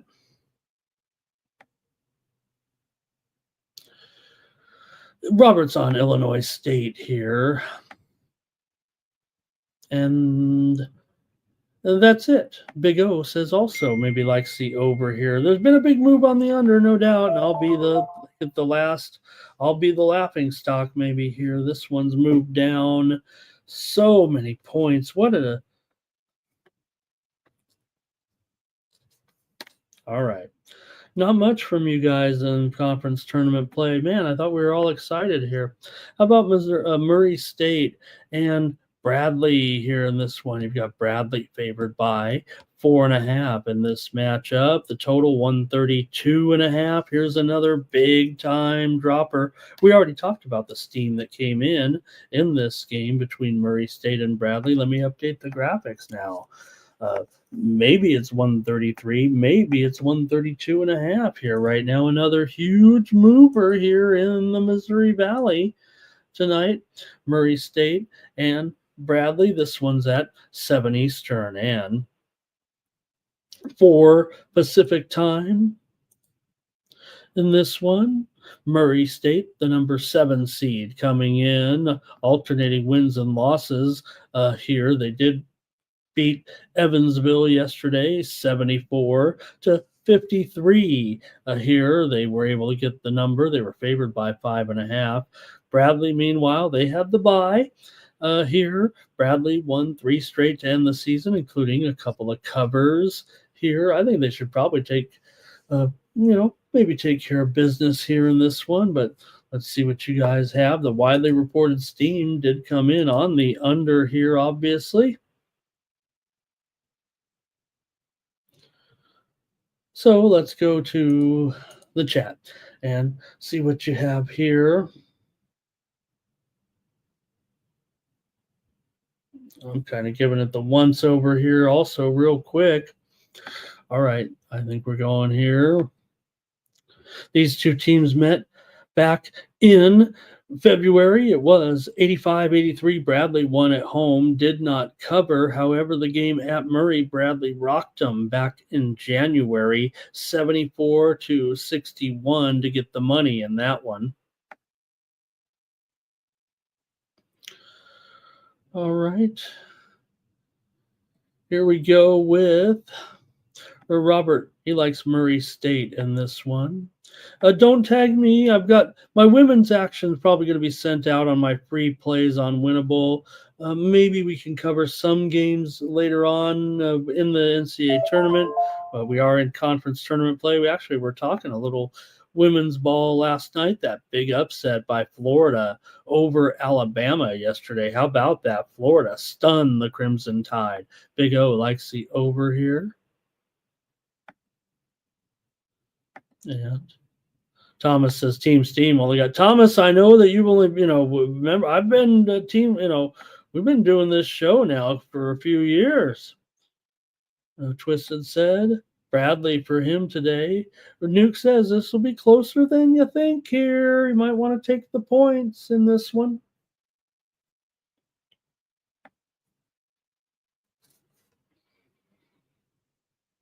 All right. And Zoe, maybe Zoe and I aren't clicking on the totals. Usually the totals are my thing, but this conference, I definitely, what was it yesterday? I'll do, hey, full disclosure, right? But whiffed on the first game on the total, whiffed on the second game on the total, but then we scored on the last two there pretty much with those late unders.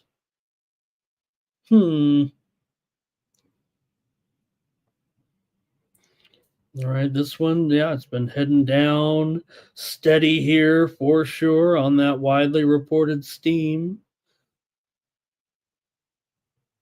All right, maybe a live spot here.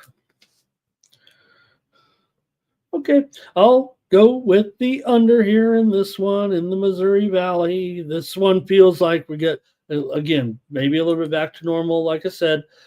Missouri Valley, still not going to ignore it, 65% in this tournament over the last 10 years, still going under. You see the move to the under, no value left.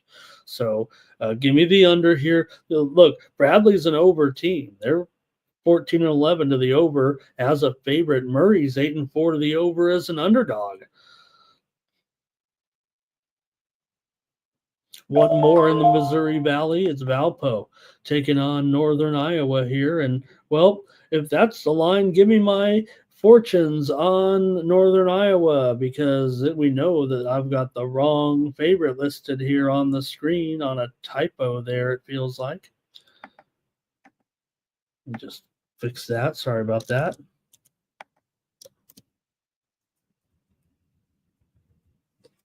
There we go. Oops. Still have it screwed up. Here we go. All right, there we go. Valpo and Northern Iowa. You got Northern Iowa here favored in this one. Oh, man, look at that. Here's another one. It's up to 10.5 right now. We already talked about the widely reported steam that came in on Northern Iowa. Do you guys like that steam on Northern Iowa? 10.5 now in this one. And the total is 138. Look how far it moved from when I typed these in last night. Wow, a 7-point move to the over in this one, to the under in this matchup. Now, again, those first lines are opened up. The limits aren't very big. They adjust them very quickly. So always take those with a grain of salt. Sometimes people get a little bit excited. Maybe even I get a little bit excited and say, look at this, line's gone from this spread to this spread, but I don't know if it's always that big of a deal. It is if it's like the higher volume games, I think, for me. All right, let's see what you guys have here in this one with Valpo and Northern Iowa. Like I said, that widely reported steam did come in on Northern Iowa, driving this one way up here. Right now, but probably just stick to this crazy total. For Northern Iowa here, they're 16-6 against the spread as a favorite. Also, Northern Iowa 9-13 to the under as a favorite. Valpo 13-9 to the over as a dog coming in. And let's see what we've got here. Some picks coming in. And Action Jackson says Northern Iowa to roll here in this one. And Nuke says still a wild swing you have to consider there a little bit. Steam play. Some steam coming in right now. How about it? And Robert likes Valpo, says this move is too big here. Too big. UNLV in New Mexico steam to the under right now. It was 146, and we're down to 145. Steam to the under, UNLV and New Mexico. And Big O says those Summit games. I mean, you talk about overs in that Summit League. Hello to Jared Bush. He's ready to talk some Summit League basketball, and he also likes some action there in the Big South. I'll take Valparaiso here for sure. This one on the move big time. Conference tournament. You've got this thing moving up 3 points or whatever. I'm not buying it. Give me Valpo. All right, and that's going to do it for the Arch Madness. Let's continue on right now, and we're going to continue on with the next tournament. This is going to be the Coastal, Stony Brook, and Delaware. And this one, Delaware favored here by 6.5. The total 147.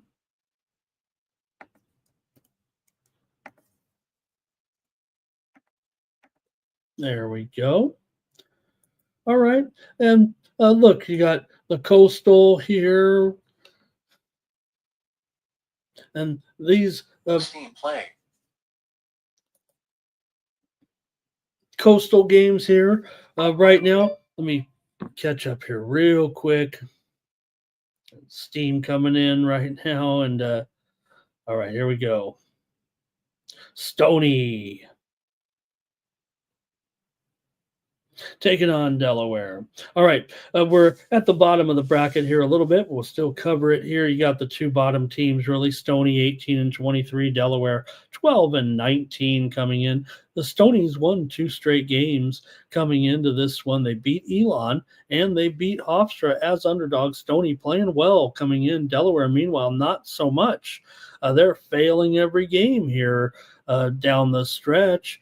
And these two teams met this season just once back on January 16th. It was the Blue Hens that got the money 84-74. It was a push there in that one, but to me, Stony, a couple of wins here late, and Delaware all of a sudden can't get out of their own way, it feels like. So we go to the chat, but, I don't know. I kind of think in one way here, but maybe I'll play the total with these two on the show anyway. Now, Delaware is 9-2 to the over as a favorite. But Stony is 13-15 to the under as a dog coming in. So let's see what you have. The widely reported steam came in on Delaware and the under. So big number here at 147.5. The Sharps are clearly on the under. You look at these two teams. Like I said, Delaware, they're a big time over for sure, but maybe some of that was racked up at home. And this tournament is being played at the in Washington, D.C. Here we go. Maybe some picks here in this one with Stony Brook and Delaware. Oh, twisted like Valpo back there. Hello to Tex today. Good morning. Thank you for joining us yesterday, Tex, with the live coverage last night. Robert likes the under here. And Thomas wants to change it sounds like he wants to change the contest there. Johnny Walker, stand by if you're out there. I'll hit you up today. I saw your message there. And also, Dark Knight says lay the points, but I think Thomas is trying to change the consensus parlay to win Ramon's money, kind of like with the old, remember the show Win Ben Stein's Money? All right, Thomas is having some power problems, internet problems down there. Thanks for being here every day, Thomas. Okay, for me, I'm going to end up on the total here in this one. Give me the under with Stony Brook and Delaware as my play. Okay, that's right. Don't tag me. How about that? He was the co-host there a little bit, or he was the moderator, because Ben Stein was actually a contestant on Win Ben Stein's Money. Delaware for Robert. And Jimmy Kimmel was the host of that. Jimmy Kimmel was the host of Win Ben Stein's Money. Ben Stein was a contestant. You were trying to win his money. And I thought that was a brilliant game show, actually. North Carolina A&T and Hofstra here in the other lower bracket game here. These two teams trying to kind of play, I won't say into the main bracket, but you know how it is. When you got these bad teams, they got to win more games. So you got A&T here on the underdog side of this one. The Hofstra favored by 7.5, and the total here it's 8.5 and 123. Man, we're having a lot of movement on these, and that's what makes these great, right? I know I was on the show last night, and I just got quiet there for the last hour because all the lines were moving. I had my eyes fixated on the screen, kind of playing some numbers that I can't even give out because of, you just don't do that, right? You don't say, I know a lot of people come on, hey, I got this game at this price. I mention it too sometimes, but doesn't do the viewers any good, it feels like, when you do that. So I just try to stick with whatever the number is, right now, or when we're doing the show there, pretty much. So let's go to it here with North Carolina A&T and Hofstra. This one is at 4:30 Eastern, 10:30 Pacific. So these are also early games here. And unfortunately, for me, I don't think things have changed here. I did not subscribe to Flow Hoops all season long. So this conference is, I've actually done very well in the Coastal, but haven't seen as many games in the Coastal this season because of their lame TV contract. Hofstra's 8 is just 5-11 as a favorite coming into this one. The two teams met just once this season. It was 70-49. Hofstra laid out A&T, beat them by 21 as a 9.5-point favorite. The widely reported Steam clearly came in on the under in this game, driving it way down here to 123. I don't know if it's a great move actually here. I think there might be some tendencies for North Carolina A&T. They've been so bad in some of the years in tournament play that, I don't know, sometimes they get blown out and kind of give up a big number. So let's see if you guys are playing this one. Second game here between these two, but I got to go over here in this one now at 123. I am that guy here. Give me the over. Too big of a move, I think, for me. Hofstra's 10-18 to the under this season. Can't sell you on it too much. A&T's gone under in 8 of their last 10 games overall coming in, including the last 2 games losses to Hofstra and Northeastern. But I'm going to take it to get over here at 123, the 4-point move here in this one. Steam playing. Let's go to the chat. This game, I know we're going to cover, we're going to cover them all. So hopefully I'm not, here's Hofstra for Thomas, Hofstra for Bobby Mack. Hello to Billy Siegfried there, Will Z. Thank you, Bill. Nice to see you there. You love that Lakers win there yesterday.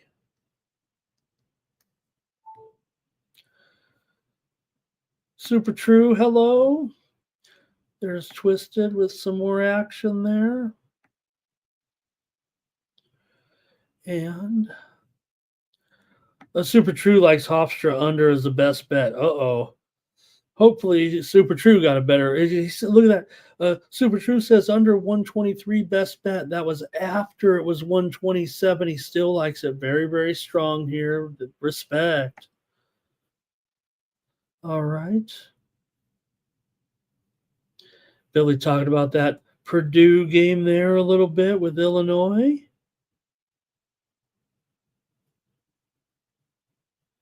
Yeah, and I think that's it for this one. I don't see much from you guys here. So I'll take the over. I wish I would have seen that Super True pick, but let's move on here right now and continue on. We're going to move to the SoCon next up with Western Carolina and Mercer here in this one. The widely reported Steam did come in on Western Carolina, drove this one to 7, down to 6.5. I'm seeing a few 6s out there right now. I think it's pretty much 6 everywhere. So let's indicate that. And the total has dropped here within the last couple of minutes, actually, to 152.5 in this matchup between the Catamounts and the Bears. For 8th seeded Mercer, they're playing this one in Asheville, as we discussed there. But for Mercer here, they've covered their last 2 games. They beat Western Carolina last time out. Mercer 6-4 against the spread as a favorite. Western Carolina 9-13 against the spread as an underdog. These two teams met here just back on March the 1st, 6 days ago. Mercer won at home and covered. The first meeting at Western Carolina was a Western Carolina victory by 3 points. And here you have Mercer favored by 6, as I said. And let's go to the chat right now and see what you like in this one between Western Carolina and Mercer here. I'm going with the under. I know that. All right, here we go. Western Carolina here for Thomas. And I think that's it from you guys a little bit there. I'm going to take the under here with Western Carolina and Mercer. All right. Another one here in the System playing. another one here in the SoCon tonight is Citadel taking on VMI. You got VMI here favored in this one currently by 6 as well. The total 139 or so. It looks like it's dropped about a point on that total. There we go. All right.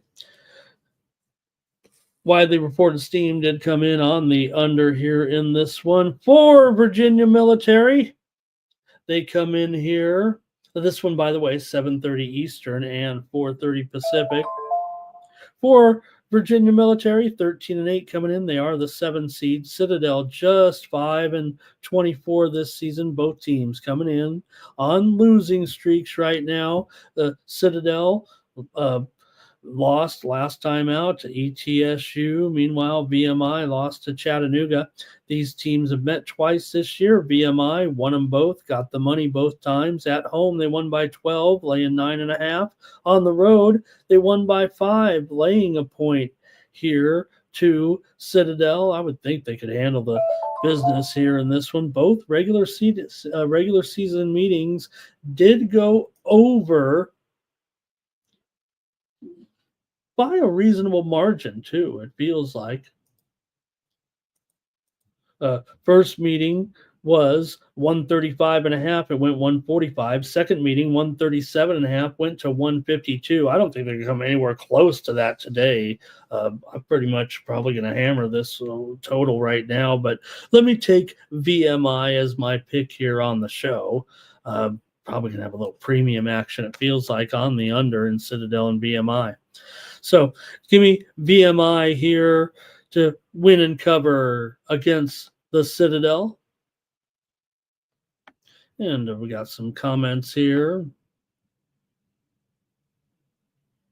Let's see, you guys are talking some of the other games. Robert's on VMI with me. Nuke says Citadel had a perfect season. So he says they get off to terrible starts. They're not even going to come close in the first half. Billy's on VMI. Jared on Valpo. He might be a little bit behind us, though. Okay, that's it. I'll take VMI here in the SoCon. All right. Hey, let's go next to the Sun Belt, the Fun Belt, the Gauntlet, the Guillotine bracket. In the Sun Belt, in this one with Georgia State taking on Marshall as our first matchup here in the Sun Belt today. You got Marshall favored in this one by 5.5. Oh no, come on! All these lines 7.5 now for Marshall, and the total here is 151. So big move on Marshall, big move on the under here.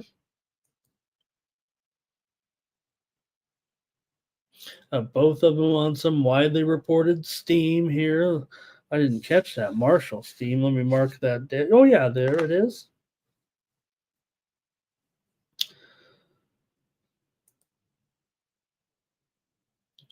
All right. And again, the Sun Belt has that wild conference here where some teams get the bye, the next round's teams are always waiting for you in the Sun Belt. And in the Sun Belt, that doesn't always result in the best situation. So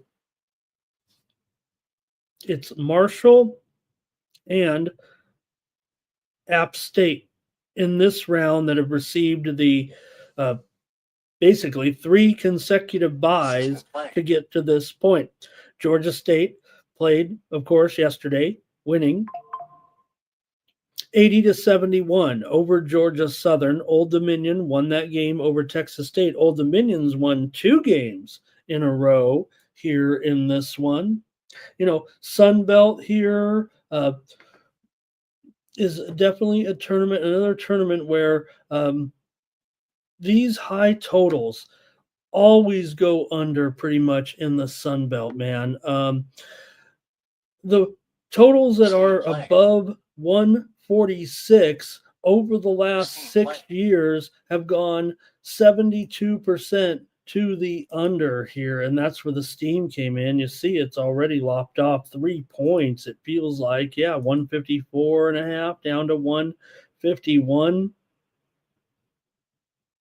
here right now. So big move to the under. I'm sure it probably will go under here, I would think. I'm not sure about the side yet.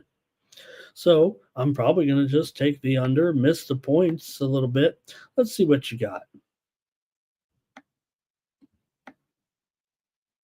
Hello to Noli here. Noli only 4-0 here with us in these Sun Belt games that he's given us. Noli's come on here consecutive days, and I'm pretty sure Noli would tell us if I'm wrong, but come on, he gave us that under yesterday in ODU and Texas State. He gave us that under. Oh wait, that Georgia Southern. Noli, did we get it? I don't want to say if we got it wrong, but might have not. I don't know. Maybe he didn't get it there, but still, Noli doing a great job for us. Come on. All right, Zoe says Georgia State's got to be exhausted after 2 consecutive games right now, and that Marshall can take advantage. Like I said, I'm not doing it to scare anybody away. It's just a little bit weird in this tournament. The teams that are on the bye since they've started this format are 9-15 against the spread. Maybe the public has always in some of those reacted, right? Because yes, in the past, teams have played 1, 2, 3 consecutive games, and then they're like, oh, they can't do it this time. They put up a higher number for the favorite, and the underdog still is able to get the number there a little bit. I guess that's the only way that I can put it there. Twisted on Marshall. So give me the under here. Wait for Noli. This is the Sun Belt. Well, I'm on the under, so Noli's not going to give us an over. He's just going to either not give it or he's going to pass. I'll take the under if Noli doesn't in the Georgia State and Marshall game. By the way, the Sun Belt gets underway at 8 Eastern, or no, 6 Eastern and 3 Pacific. Right when pre-gaming comes on, that's when we'll have Georgia State and Marshall in the first game of the Sun Belt.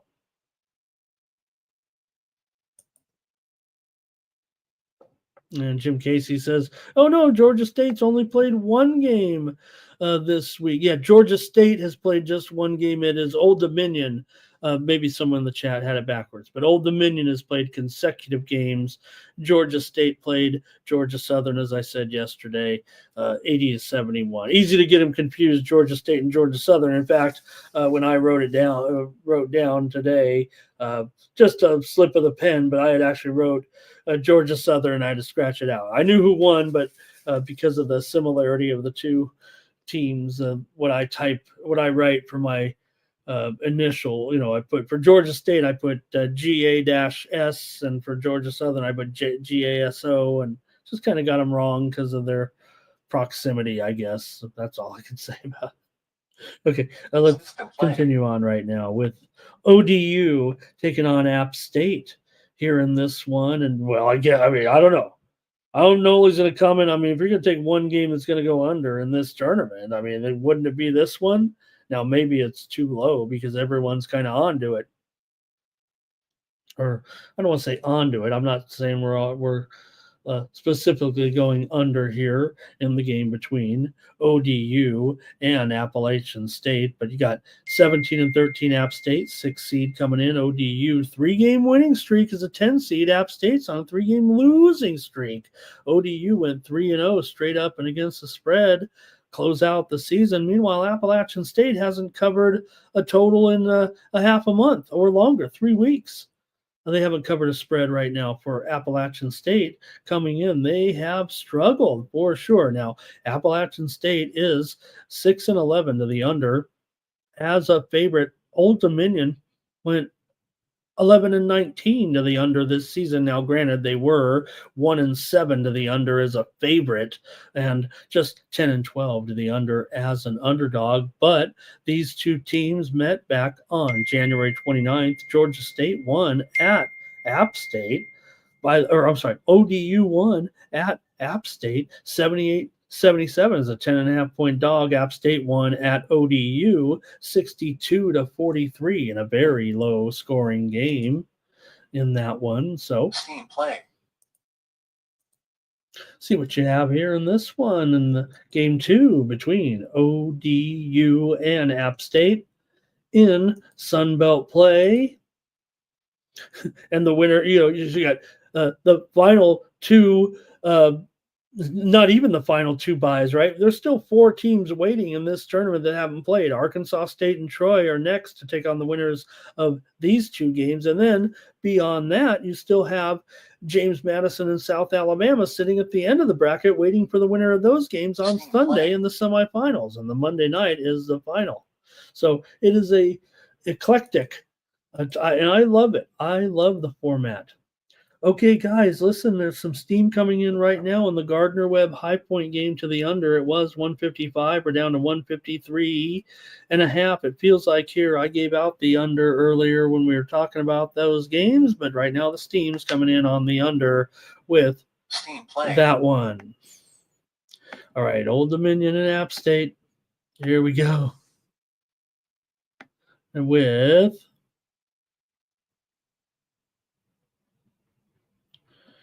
okay, and here it is. Noli goes under. Hey, I almost want to just go with it and roll with Noel maybe a little bit in this one.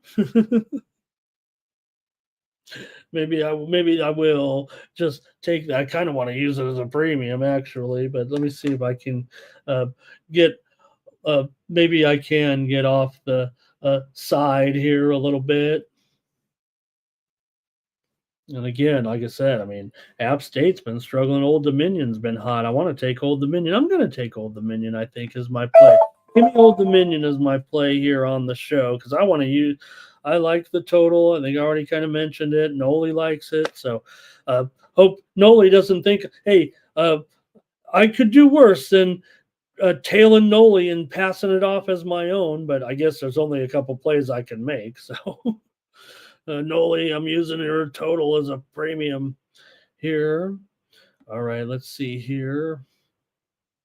Noli was behind there. Okay. I love it, Big O. I think it's a great idea. You don't want your team. We saw it last night. Didn't we see it last night? Who was it, you guys? What team was it? I was talking about it on that show last night. I said, look at this. You've got a team like, Bucknell. Was it Bucknell? Loyola Maryland was giving Bucknell a hard time, right? And when you put up the bracket of the 4 teams and they're just that's where you're going to lose your number 1 seed. Here, at least you give these number 1 seeds a chance. You don't want to lose your chance to make a little extra money for your conference in the tournament by having your number 1 seed get knocked out. And just gives them a better chance anyway, and it rewards them, right? Why should I have to play 4 games when I already won the regular season title or something like that? Okay, thank you too. Thank you to Billy. Yep, there it is. Billy knows I'm from San Diego originally. Robert's on the under. He's leading to Old Dominion here. And Zoe says it's up to 9. Is it 9.5 now? In this one, yeah, I better look at my stale lines here every time in these conference games, huh? I'll call it 9. I'll call it 9 and 126 for the most part. And I'm on Old Dominion now for sure. Maybe I got a premium there now at 9. Wow. All right. Let's see what else. Super True's got an underwear parlay. I don't know what that is, but because you got to change the underwear. Okay, maybe I'm not wearing any underwear. I told him last night I wasn't even wearing pants, but then I got up from my seat, and obvious I was. All right. Billy talking about the Lakers last night. Thank you, Billy. You don't want to lose them. Plus, you don't want to lose it, Big O. You don't want to lose it in the because remember, mid majors usually in these mid majors only the winning team from the conference tournament is the one who advances, and that makes it very, very dicey. All right, give me ODU here. We got a few more conference tournaments for sure. We got 6 more games to look at, and we're cruising along. How about we go to, the Summit? You guys were talking Summit here, and those crazy games and wild scores here. How about South Dakota and North Dakota State in this one? You got North Dakota State favored by 3, the total 165. This just feels like an average score right now in the Summit League here. But funny, the funny thing is about the Summit tournament. Now, I didn't look to see there yesterday. Did they Missouri Kansas City game went under, and Denver St. Thomas also went under, right? So you go to the Summit League right now, and yes, while I'll agree that the Summit League, right, you look at the totals, and there's no doubt that in the Summit League they have these high scores every game. This season, this league has kind of been out of control, it feels like, but so far. All 3 games have gone under. I believe the Kansas City game went under yesterday, right?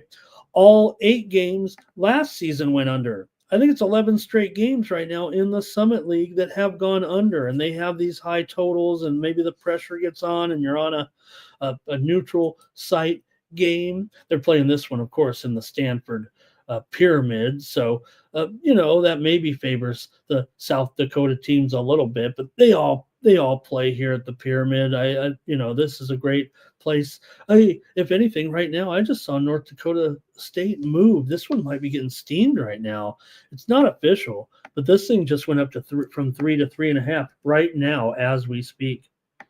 So I got to update this because there was definitely a move here on North Dakota State. So even though with these high totals, 11 straight Summit League tournament games have gone under. Wow. Now that has to be taken into consideration. The funny thing is, now, if there was one game where maybe you want to buck that trend, maybe it would be the South Dakota game against North Dakota State. You look at these 2 teams this season and what they're doing again, with their totals, they're a combined 37 and 18 to the over.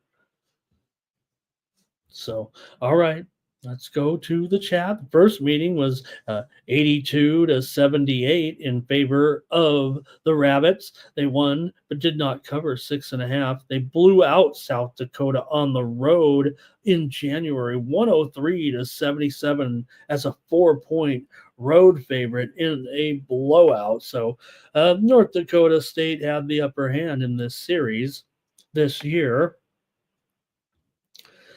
Thomas is on North Dakota State here. Good morning, Teresa. So nice to see you, Teresa. Hello. Wow. Nice to see you, Teresa, here today. Good morning.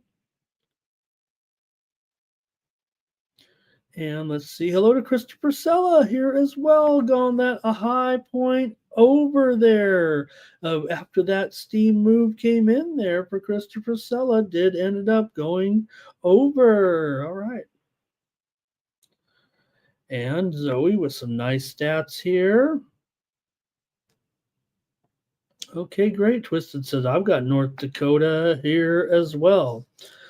All right. So I think there's got to be something to that. And I'm going to take the under here in this one. I might just roll blind. I'm not saying I'll roll blindly, but I might roll blindly a little bit here right now on these because I don't know. That seems pretty significant. 11 straight conference tournament games. These totals are way up there because it's the Summit League. And maybe, just maybe, when you get into a little bit of conference tournament play, maybe there's a little bit of defense. Now, South Dakota did go under in their last 2 games of the regular season, and North Dakota State went under in their last 3 games of the regular season. They were still high scores. North Dakota State against South Dakota. This matchup, the teams just met in their last game. Back on February 26th. It was 2 weeks ago, but these 2 teams met in there for North Dakota State. It was their last game of the season. South Dakota State did play another game, but it went to 160, although the total in that game was 170. It actually went 10 points under. North Dakota State here for Robert. So give me the under. I'm going under. And we got one more with North Dakota and South Dakota State. Hope we're not confusing you here, but this is what happens every time in the Summit League. And I think I'm already, let me make sure here. I'm going to peek real quick before I give out my play. And you guys can give out your plays there. But yeah. Well, let me dial it back here a little bit. I might have a premium here. Maybe I'll have to default here a little bit to the side in this one. I want to play a premium on one of these totals. You already know which way I'm going, so it doesn't really matter, but maybe the total feels a little bit stronger in this game between North Dakota and South Dakota State in this one second game at the Sanford Pentagon tonight. You've got number 3, South Dakota State, 20-11, coming in to this one. 6-seeded North Dakota is coming in on a 2-game losing streak here. But for me, we got South Dakota State 9-13 to the under as a favorite this season. And this one has moved already. I got to keep these updated down to 154.5 right now. And I think this one, the spread might be just a little bit too high for me to want to trust South Dakota State here. North Dakota was 12-8 against the spread as an underdog this season. So I'm going to grab North Dakota State with these points here at +8. I'll change it to +8.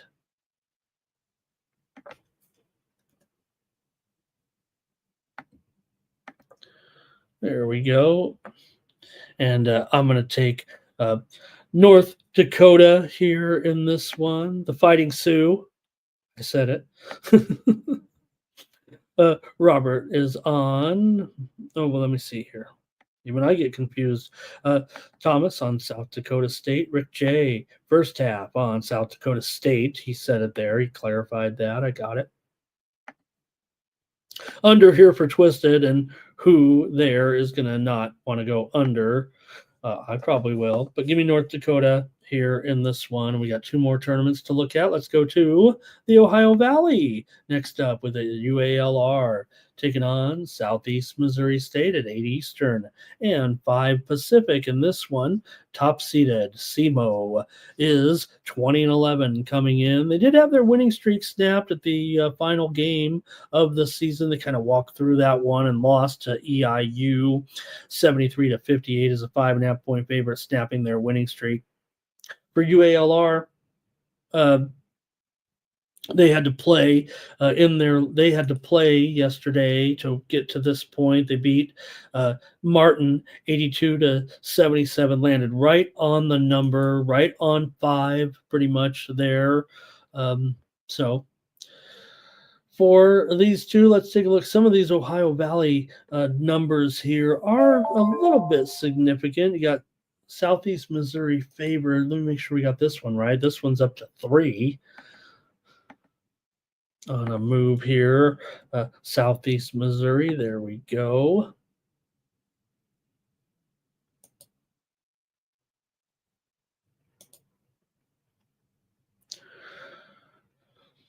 All right, and the Ohio Valley has definitely been a pretty solid under tournament as well. But teams that have those buys are, oops, the line up here. Teams that have the bye are a little bit stronger in this conference. Entering this tournament this season, teams that have had the bye are 15-9 over the last couple of seasons here right now, and entering in this season's tournament, 68% of the Ohio Valley Conference games have gone under here in the semifinals. Just to make it clear, 11 of the last 16 Ohio Valley Conference tournament semifinal games have gone under. That is almost 69%.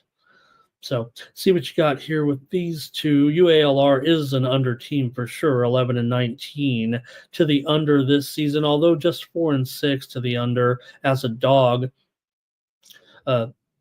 Southeast Missouri is definitely more of an over team. They went over in 16 of their 28 results this season, including 8 and 5 to the over as a favorite. System play.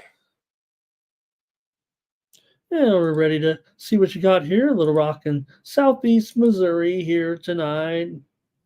I'm taking Southeast Missouri State as my play in this one. I'm going to lay 3 points now. I'll lay 3 before I have to lay any more here. Let's go to the chat a little bit. See what you got. Hello to Cash Kane. Hello, Cash Kane. You like South Dakota today?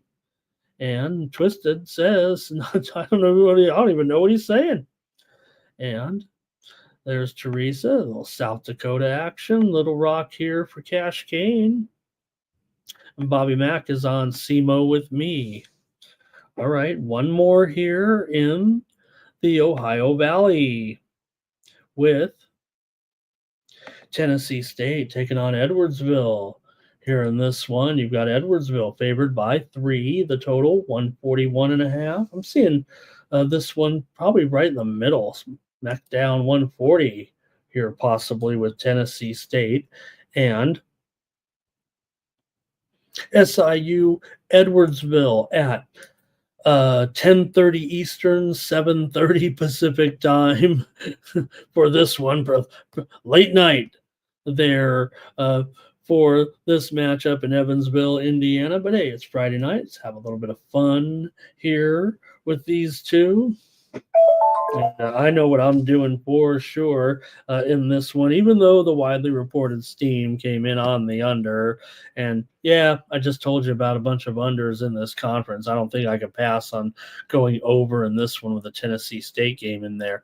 Tennessee State's 12-5 to the over as an underdog. Edwardsville's 12-7 to the over as a dog. So I'm fading the steam here. So people say, hey, Ramon, he gets on the show, he just chases the steam. But no, the steam is just a report, right? What we know the line is moving. I like this one to go over with Tennessee State and Edwardsville. Both meetings went over this season. Edwardsville won them both, 84-72 at home, laying 4.5, and they won 87-80 on the road as a 1-point dog. So give me the over here with Tennessee State and Edwardsville tonight.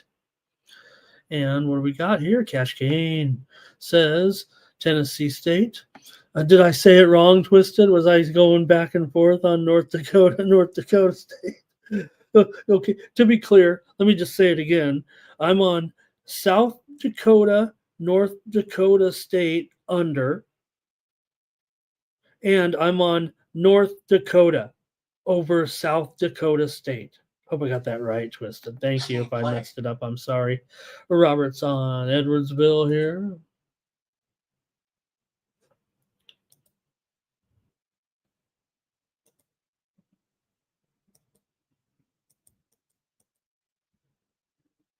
And boy, it's going to be a great Saturday of action. But I'm looking at some of this women's. You guys got me interested now all of a sudden in this women's tournament action today for sure. And there's already a game underway. Florida State leads Carolina at halftime, 31-27. Top of the hour, Vanderbilt and South Carolina. Some steam just came in that women's game. South Carolina taking the steam here against Vanderbilt. They were 15.5, now 14.5. Some steam in that SEC quarterfinal there with the women. Vanderbilt taking some steam there in that one. I saw another one too, I thought, here in the women's side. If I can get it real quick, I'll pass it along. If not, we're going to keep it moving here right now. All right, here, Tennessee State covers those first halves. Thomas says, just too many Dakotas, just move on. Couple more here real quick. Let's go to the West Coast Conference, Pepperdine and Portland. In this one, we've already seen a wild move to the over, I think, here in this one with Pepperdine and Portland. Everyone knows it's good old Portland. There we go. All right, break it down here at least a little bit with Pepperdine and Portland, 2 and 156.5 in this one. There we go. All right. The Waves come in, the 9 seed. They're on a losing streak right now, no doubt about it. They're just 10 and 21 this season. Portland's picked up a couple wins along the way here. They've done a nice job, it feels like. Portland. Pepperdine just 6-13-1 against the spread as an underdog. They failed to cover in 3 straight games.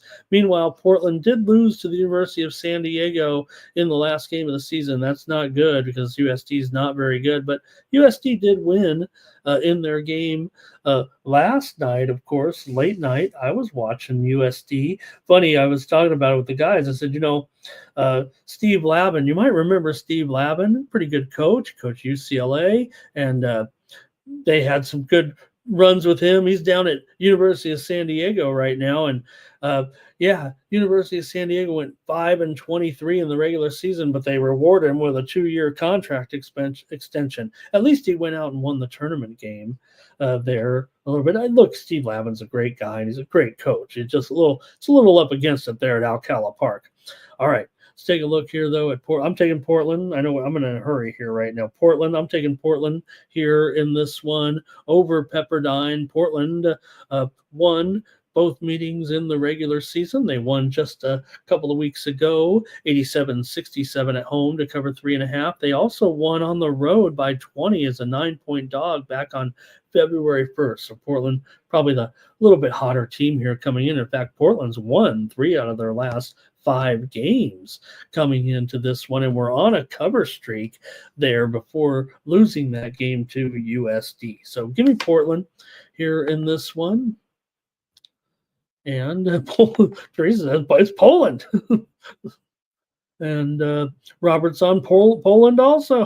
Zoe Portland and the over here. One more here, and it is the University of San Diego taking on LMU. I guess I blew it there. I could have did my Lavin spiel there a little bit, but USD, the 11 seed, they're 6 and 26 now. They've won 2 in a row. That's a season high winning streak, I think, for this team for sure. For LMU, they did lose their regular season finale to St. Mary's, but they got the money in that one. University of San Diego is 14 and 11 as an underdog this season, but hell, maybe this one feels a little bit tougher. This is one of my teams, so I feel like I know the University of San Diego pretty well as far as following them and everything. So let's go to the chat, though. Maybe you can talk me off of this one.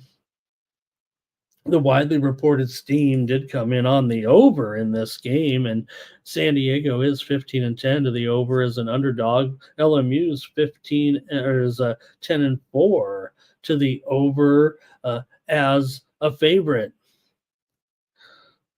So we'll see what you have here in the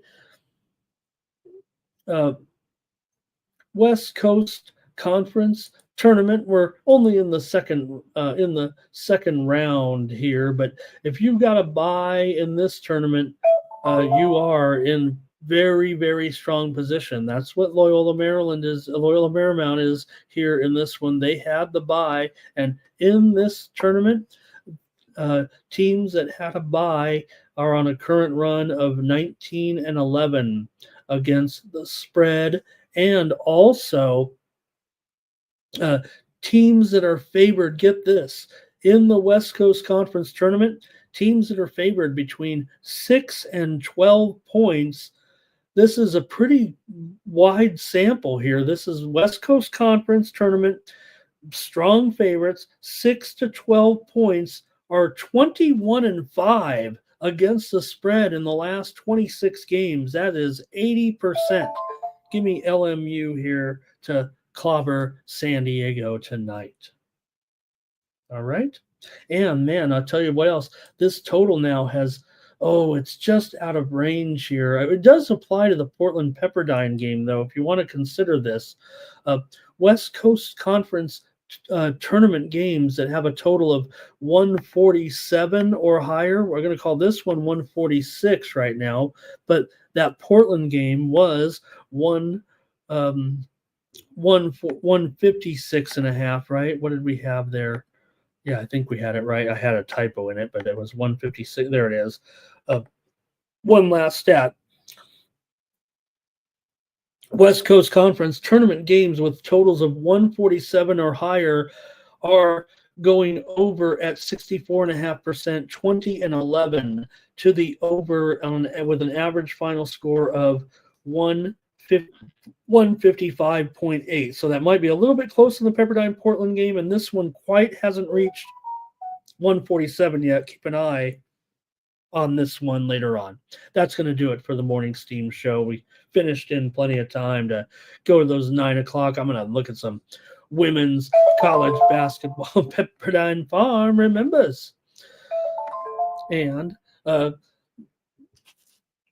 Pepperdine is a beautiful campus, by the way, and has actually been kind of hit by those fires. Came right through Malibu, right through the campus, saved the campus. But actually, Pepperdine lost some buildings in the fires recently. It's going to do it for the morning steam show. Let's get ready for our little drawing here on our. I don't even know if we made it to 2 plays in the consensus. Oh, thank you, Thomas. We did. Trailblazers and Portland. Okay, sounds cool. Let's do it. Hey, everyone, get more plays from me right now, including, I think, women's college basketball with my free picks. Now, I don't know if I'll make it out for these early games here, but we'll have some plays there, I think, coming out in conference tournament action on the women's side for free when you go subscribe over at winnable.com. Also, plays there in major conference tournament action with college basketball, NBA, NHL tonight. So please check it out. I'm also going to take a long look here at Indian Wells. I thought the picks were okay yesterday. We had some nice winners there, but it's going to be exciting at Indian Wells. Man, this feels wide open right now. It feels like, with Sinner suspended currently, and who knows who can win right now on either side of the ledger. It feels like anybody can win right now at Indian Wells. So it's going to be exciting tennis action all day here as well. So, all right, let's get ready for the drawing. Thank you, everybody, for joining me here today. I had a great time. We'll get ready for the weekend. Join me tomorrow, 9 a.m. Eastern, 6 Pacific, with morning steam pre-gaming today, 6 p.m. Eastern, 3 Pacific, as Mikey Money gets you ready for the primetime action here. All right, let's go to the drawing right now and see who wins. Sometimes it doesn't even matter. Johnny Walker, I owe him for winning, but it's almost just so much fun to get the person on the screen with the names, and I'm trying to say them all fast and everything. Let me do it. I love doing the names fast. Super True, Wine Time, Couple, Super Joe, Wiggs, I'm doing Subhuman, Joseph, James Parm, Rick J, Teresa, Twisted, Joe W's, Billy Siegfried, and Textiles. Textiles, a man who knows his way around a piece of fabric, and he has won the contest for today.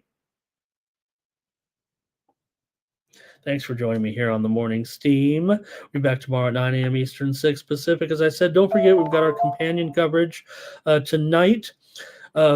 Or tomorrow with the UFC. So I just want to mention we have all of our UFC previews up also, including my show with VB MMA Picks.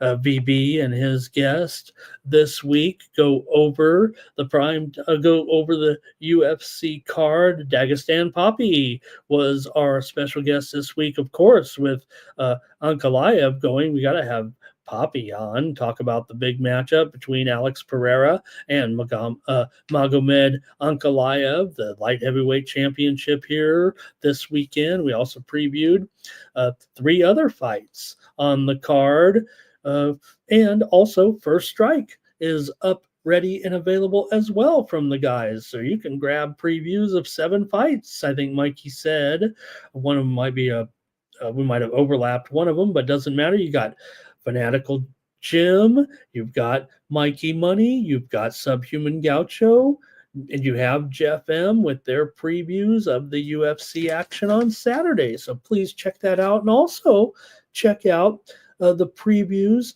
for NRL action from Dan and his analyst. We've got rugby previews up on the channel here for this weekend as well. So it's going to be a fun sports betting weekend, and I'll be with you here to go over it. Thank you, everybody, for a great show. I had a good time today. Whenever I'm not pressured, we got it done in 2.5 hours. So, all right, that's going to do it. Thank you to everybody in the chat there, and we'll catch you tomorrow with more Morning Steam for the Sports Money Network. I'm Ramon. Cash. We make the 100-yard dash to the window. I don't know what you thought. It's Ramon Scott running so hot. Sports make money and we make money with sports money every single day. NFL, NHL, NCAA. Stay away from the juice, we might play a parlay. It's the Morning Steam. What? Ramon Scott. Sports money. What? Wake your ass up and let's get to the money. Get to the money.